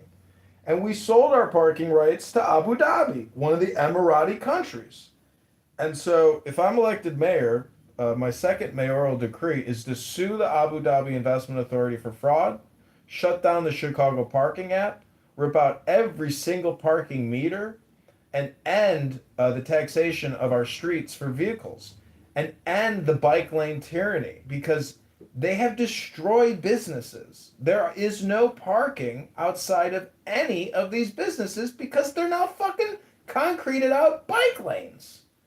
And so all this investment that we've made into the streets and into our vehicles to efficiently get places, no one's gonna run over a fucking bicyclist, you know, in broad daylight because the bicyclist is only going, 13 miles per hour. Like, drivers are not looking to kill people, and it's always the blind spots and the truck drivers who make these big turns in these big fucking trucks and they have no visibility. So these tiny bike lanes are ruining our streets. They create bottlenecks. They destroy parking. They ruin the previous investment for some woke leftist to fucking whistle Dixie riding down the street in their electric bike. Well, you do make a very good point about semi-truck drivers and their use of our roads and the wear and tear. I feel like a lot of cities need to incorporate into their planning for all of those trucks to go into one place, and then for them to have, little distributor trucks that aren't as damaging to our streets.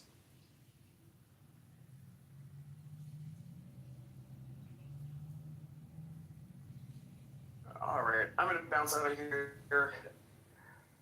I'll see y'all later.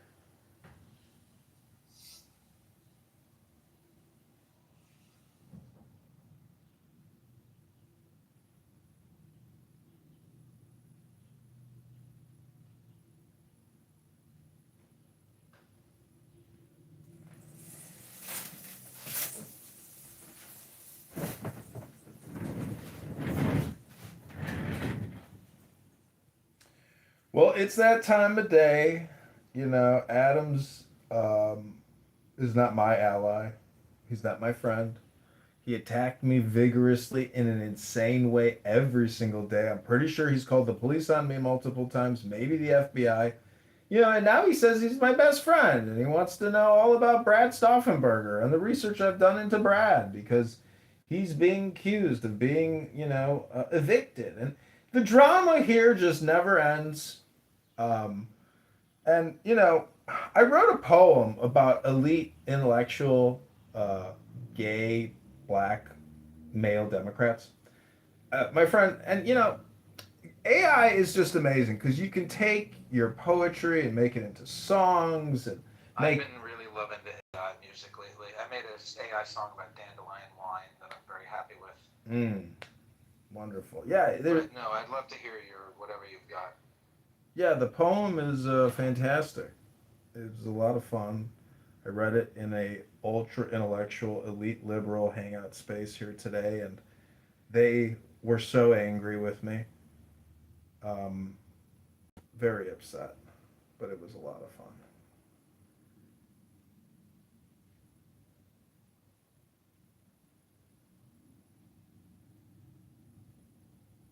Here it is. In marble halls of power I ascend, elite, gay, black, trans, intellectual, unbent. Jim Crow's chains echo in structural white rage. CRT lights the path, turning history's page.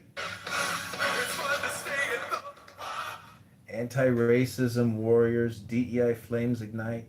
Indigenous lands reclaimed under justice's light. LGBTQ voices thunder. Rainbow flags unfurled. Wake it up! Healthcare a human right for every boy and girl.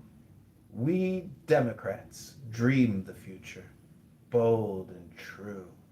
Progress flows eternal, me and you, in shadowed halls of ivy, Where the sharpest liberal Democrat minds convene, I rise, an elite black trans intellectual, gay and proudly seen. A liberal Democrat forging paths through history's cruel chain, from Jim Crow's iron grip to structural right racism's reign. With CRT as compass and anti-racism as flame, I champion DEI, indigenous rights, and queer acclaim. LGBTQ liberation flows through every breath I claim. Healthcare is a human right, not profit's greedy game. We build the just society where equity prevails. No more divisions, chains together, progress sails. I am an elite gay, black, trans, intellectual Democrat.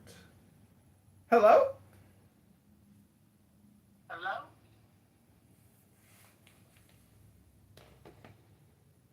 And see, the amazing thing about that is if I was to go to like a city council meeting, and read that poem,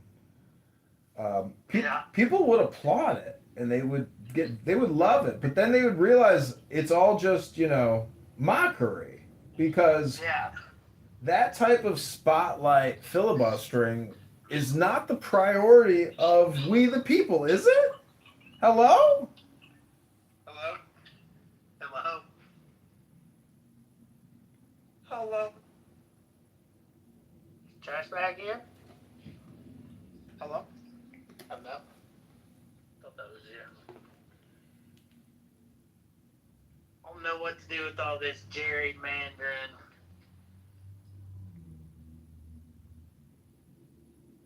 Do you know what to do with all that junk that you got inside of your trunk? I'm gonna shake what my mama gave me, Zach. There you go. There you have it. I'm gonna shake my money maker.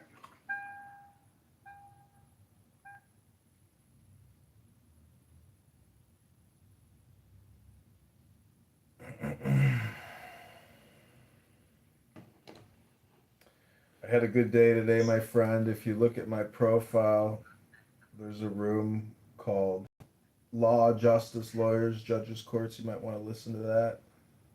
I won a trial today. It's very exciting. And Rabbono Shalom, I'm now preparing to do Aliyah and retire in Israel at my leisure. Wait, Hello? really? Hello? I feel like that seems like kind of the only option, but I mean, America's not that bad, but it's, I don't know. Dude, I'm gonna go marry some super hot Israeli chick who is, extremely conservative, and let all of these American woke liberals who are just out of their minds and obsessed with getting things back to normal, as they like to say. When things are back to normal, when everything's back to normal the way it was. Those are the kinds of chicks I want to avoid.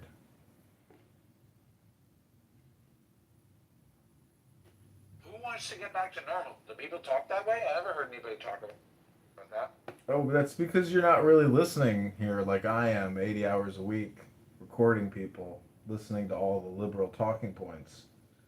When things get back to normal, repeat it back again. Isn't that what Kamala's slogan was? We are never going back. It's the same thing.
Okay. Oh, hey, Monica.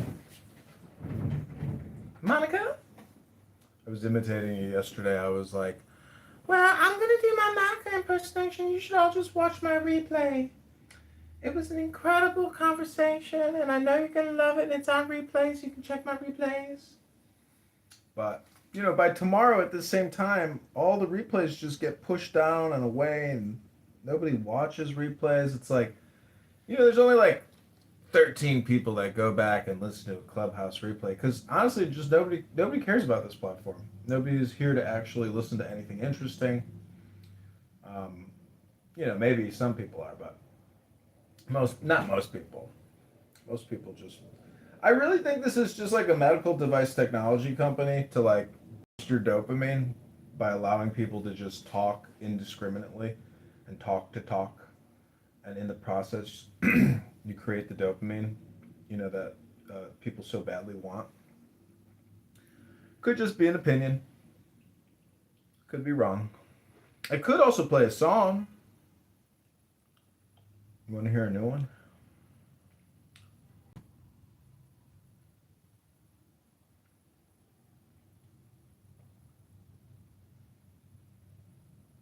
It's called "Fit the Crime." Cop here in Chicago got killed by this young piece of shit. Had a gun stuck in the blubber of his gut. Pulled it out in the hospital and shot that cop down because he was full of hate. Fit the crime, the punishment.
Okay, I assume Beth is sleeping or something, but Right? Wasn't he? Yeah, he was on Kings. Ask this question, if they respond this way, then I go in this direction. If they respond this way, I go in this direction. I was like, but you don't have the data to prove that. No, I do, because listen, every time they said this, I always went. That's not the reason why they went in that direction. It had nothing to do with your question. Oh, but yeah, but and then guess what? Bam. Whole month of April fails miserably. So, we gotta learn that sometimes the big head that we get after we get a little, success under our belt, we get the big head. That's why the scripture said pride comes before a fall. And it's true. It really is true. And that's why Trump is dealing with what he's dealing with right now, to bring it back full circle, guys. I am very well rounded, by the way. That's the reason why Trump is in the position he's in right now with the Iran war. He's in a quagmire, folks. This is a quagmire. He's stuck because he knows geographically he cannot win this war unless he takes that island, which is going to put a lot of U.S. Service members' lives at risk because he knows Iran has already planned for this. They're waiting for boots on the ground. TC, are you aware of today being World Ego Day? John, can you reset the room and do the gong, please? Thank you. Yeah. I don't know what World Ego Day is, but I'm going to finish what I was saying. So he knows the quagmire he's in right now, and he has no choice Machiavellian. Hello? Yeah, guys, let me finish. I know you guys hear me talking. I'm almost done.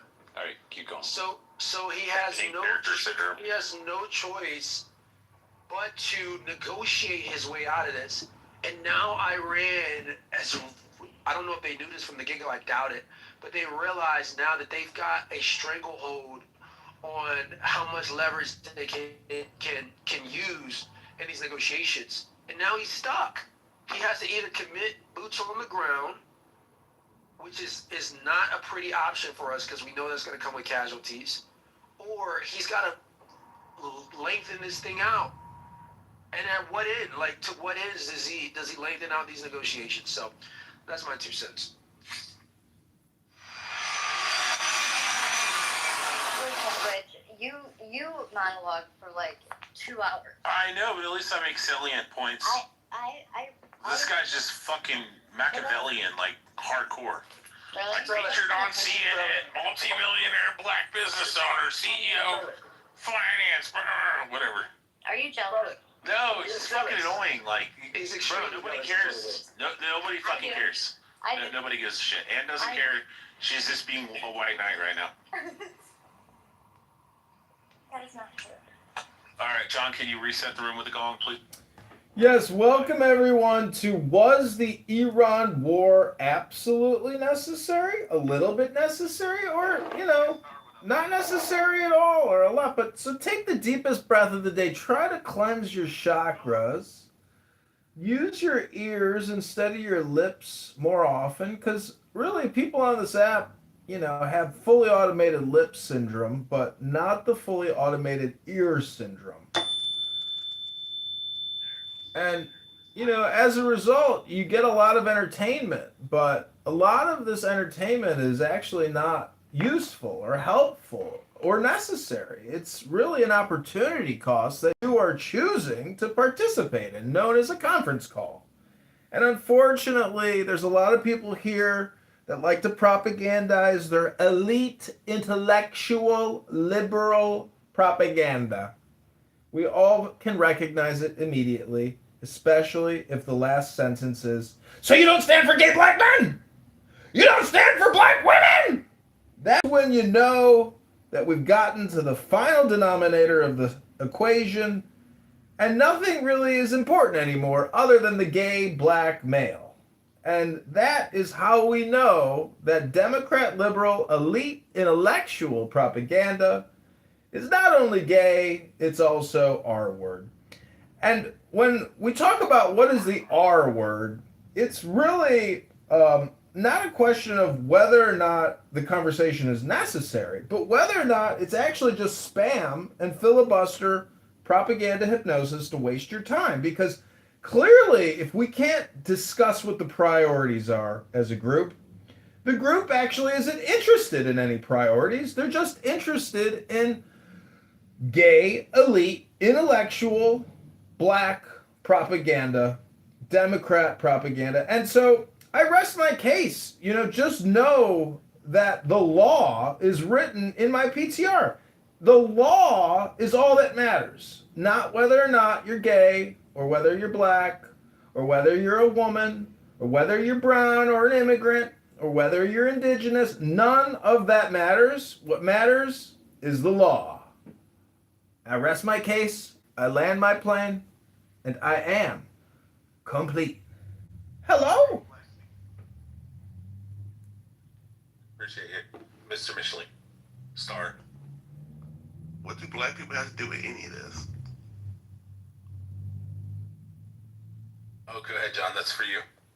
Oh, what I'm trying to say is that no matter what happens, we have to protect the elite, intellectual, liberal, gay, black Democrat, because they are clearly the most subjected upon to white structural racism, to hatred, to all things terrible, and therefore we have to protect the most effeminate, the most weak, the most objectionable, the loudest.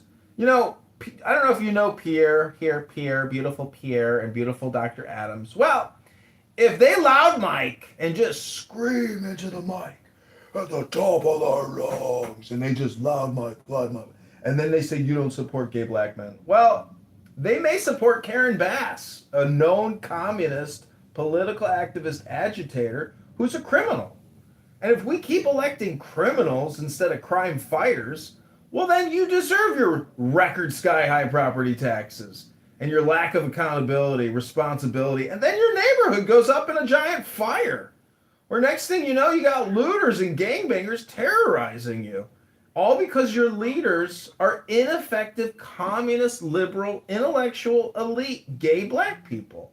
Do you know any intellectual, elite, gay, black politicians? No. Hello? Alex, I have a question. Do you have faith in the election system in, say, LA, where Karen Bass is running? No, none whatsoever. Fraud is rampant, and whether it's petition fraud or ballot fraud or electric signature fraud, the election commission in Los Angeles, I'm sure, is run by elite, intellectual, liberal Democrats, not conservative, intellectual Republicans. That's just a fact. That's the problem everywhere. If that's what you're electing, you get what you deserve. What if the Los Angeles people are electing in proper candidates, but the system is overrunning their voice? At that point, then what? I know it's a hypothetical. Well, it's my belief that sheriffs don't actually arrest criminal politicians, and so that would be one thing where we actually get a sheriff somewhere in the country that's willing to arrest Democrat liberal judges that release prisoners on no cash bails and ankle monitors that go on to kill again. That would be enough to arrest a liberal Democrat judge immediately. We don't have any attorney generals at the state level, federal prosecutors willing to go after fellow judges who release black male recidivist murderers that go on to kill again with no cash bail and ankle monitor, until we have real lawmen with guns and badges ready to take them down. And if they resist, they are ready to kill them. Until we have that, we will never, ever be able to break the cycle of liberal, Democrat, elitist, intellectual, gay, black male tyranny. Hello? Why are you zeroing in on the way you just zeroed in on? Oh, you don't know GOAT, aka ban on this app, and politically correct, the fascist, elitist, intellectual, liberal, gay, black, Democrat ban, aka GOAT? You don't know GOAT? No. So because they're not releasing in mass numbers white people from prisons in places like Los Angeles and Chicago. They're only doing it for the blacks. They're like, oh, they're impoverished. It's systemic racism, so we have to release all these fucking 17-page long fucking criminals. But they're not doing it for the whites. They're looking at them and going, well, you're the oppressors, so you're going to jail. got a quick question. Alistair, are you saying that Van is playing for the other team? John, that's for you. We know he's gay, so I mean. See, all jokes aside. No, we know he's legit gay. Like the guy's gay. 100%. Like I'm shocked. You didn't know he was gay? No, I thought he had a bunch of kids. You can be gay and still have kids. That's a good point. But I don't even know. I thought he was married to I a don't think he has any children. I think it's just I had no idea. Yeah, he's gay. Yeah, he's 100% gay. I don't know if that's true. Who's gay? Well, Alistair is claiming that whoever Alistair is Alistair the guy who used to record the room to put it on YouTube? Yeah, it's John Kitover. Oh, see, they always try to align me with you, which I don't mind. I don't mind you, but I do think. Yeah, he's big bro. That's so he's big bro. Right, no, I don't mind John Kitover, but they think that he's doing something sinister behind the scenes with the YouTube stuff. I don't know what he plans to do with that. No, he's got brain problems. He got what? Brain problems. Who has the brain problems? John Kitover. He fell in his head, fucked up his brain. What's the purpose of recording people and putting it on YouTube? He's crazy. Wait, they put him on YouTube? I mean, you're on YouTube. So you're on YouTube right now. Records. If you go to John Kitover, and then you hit, if you go to John Kitover, type it in on YouTube, and then hit live, you'll find you're being recorded right now. Oh, I'm being recorded right now? Yeah, and he has an anonymous account down with the sunglasses too, so even if you kick him, you're still being recorded. You can't kick the anons. Oh, wait, so, oh, shit. Well, damn. And I am complete. We'll do it live. Fuck it! We're doing it fucking live. We're doing it live. We'll do it live! I miss that old guy. Where is he at now? One American News or something like that?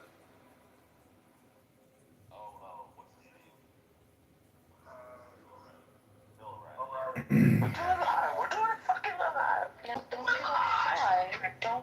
Don't get all shy now.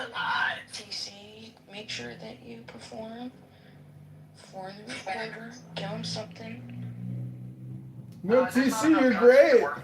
You do great. You do great content, TC.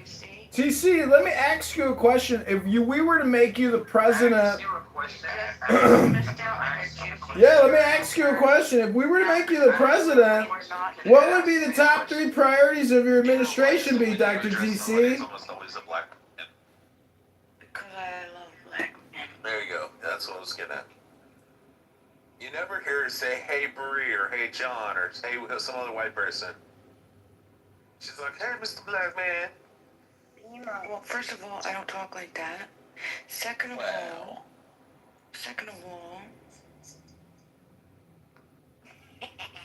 you white. So we are. I mean, that's not what statistics or IQ numbers show. We are in the President Trump house. Was the Iran war necessary? We want to hear your voices and your opinions. If you are an ultra elite, liberal, intellectual Democrat, we want to know, was the Iran war absolutely necessary? Hello? Yep. No. It was not necessary, no, but if you ask the Trump administration, we're not in a war. Well, pause though. How do we don't know what's to come. We haven't completed this task, so we need to see like what happens. Like there's obviously a reason that we're there, right? And The primary objective was to remove a nuclear threat that we saw gathering. Sir, that's what he said. Well, if it was the point to remove was to remove the threat, why do they still have nuclear material? Yeah, no, what are you that's talking not about? right. I'm not sure what you're referring to, sir. Can you explain? You just stated that the point of this entire exercise, can't call it a war because Congress hasn't voted to authorize the war. Yeah, was to remove a potential nuclear threat. Well, if that's the case, then why do they still have nuclear material? Because the job is still in progress. So they've made a lot of progress thus far, but the mission is not complete. Well, there's a more concern with. Hold on. I want to hear his. Oh, go ahead, TC. Wait, was that a smoke detector? Whenever TC talks, I'll listen. I didn't know that was you. Did we hear a smoke detector in the background? Whose was it? No. When TC talks, I listen. Stop it. No, not just for that. I'm going on mute. Hey, but I want to hear you. Yeah, because TC always brings better than anybody. I said the TC, same thing. Anthony, those are the people I speak to follow their example. But go ahead, TC. What were you going to say? See, and Sean, that's because we're black. That Sean?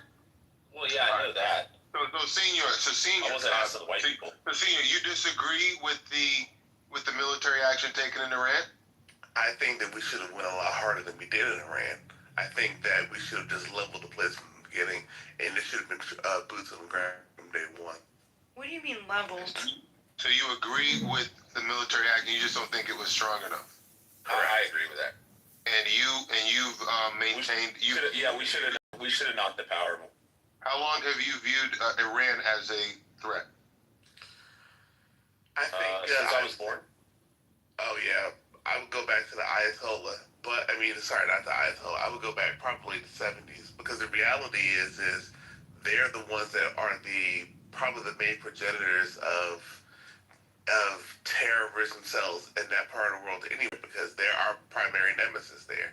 And if we're going to go after someone in the Middle East, back on you from another perspective. Sure. Because again, I don't know what the truth is, honestly. I hear so many different backs and forth. So I'm going to push from the other side.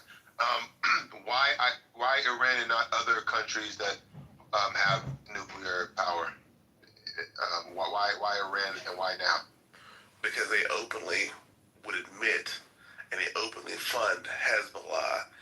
All of these other organizations like fucking roaches, and they keep on seeding them all over the fucking world. And so yeah, they admit it, and fine, fuck them. They should have went in there, leveled the whole country to the ground, took everybody out who was in their fucking government, and they're done with it. If we're the biggest, baddest superpower on the planet, should have did it. How would you respond to the loss of civilian life and how that? Fuck it, cost the war. Honestly, my honest response to that, I love omelets, but unfortunately, you have to break eggs to get them. You love who? Get omelets. You love omelets. You gotta break eggs to make omelets, man, Benedict. You gotta break eggs. I feel like we should. No, I agree with him wholeheartedly, though. I feel like the only one that has this is a troll. I mean, I think we should. I'm really, honestly, I'm pissed off that Trump didn't knock out. I mean, it's going to garner more fucking hatred for the United States, and you're going to get more people that are going to become politically aligned with the IRGC if they were to knock out the fucking water and they were to knock out, the electricity in Iran. You're going to have a bunch of people that are going to switch teams and be like, that was going to happen America, anyway, fuck Israel. Yeah, but it hasn't happened. They should have done it by now. Like when he first gave that first, 24 hours or 72 hours, whatever. The second that it didn't fucking happen, he should have knocked it out. But I understand why they're not going to. That I agree with. Yeah, they should have. He should have. I got really pissed off that we didn't fucking knock the shit out as soon as we did. Right, so the power, right, I agree. But he's talking about civilians. Like, nah, I draw the line with that. But I agree. It's cost war. No, I don't agree with that. I don't agree with that. But I just came in, but can I comment on it? Yeah, go ahead. Abby said that's attorney. No, it doesn't matter. We're going. Thanks, Rich. We're going to try to have an economic war with them as much as we can. And if we force them to cap their pipelines, I mean, they are royally screwed. They're holding on, but I think that that's the direction he's going. And I was listening to a podcast where they talked about kind of what Trump would want to do, he can't because we bootstrapped ourselves 80 years ago with restrictions on how we fight wars and what we can destroy in a country and what would then be considered a war crime. And there's, to go in and really take them out, which we have done in the past as a warring force. We've limited so much of what we can and can't do, if that makes any sense. And it limits our warfare. So going in and taking out their train stations and their, you know, communication systems and really decimating them and really, you know, bringing them to their knees where it's a war crime where this is how we won wars before. It's how you win a war, but we're limited. So he has to take the squeeze them economically in the approach to win this. Yeah, but that makes any sense.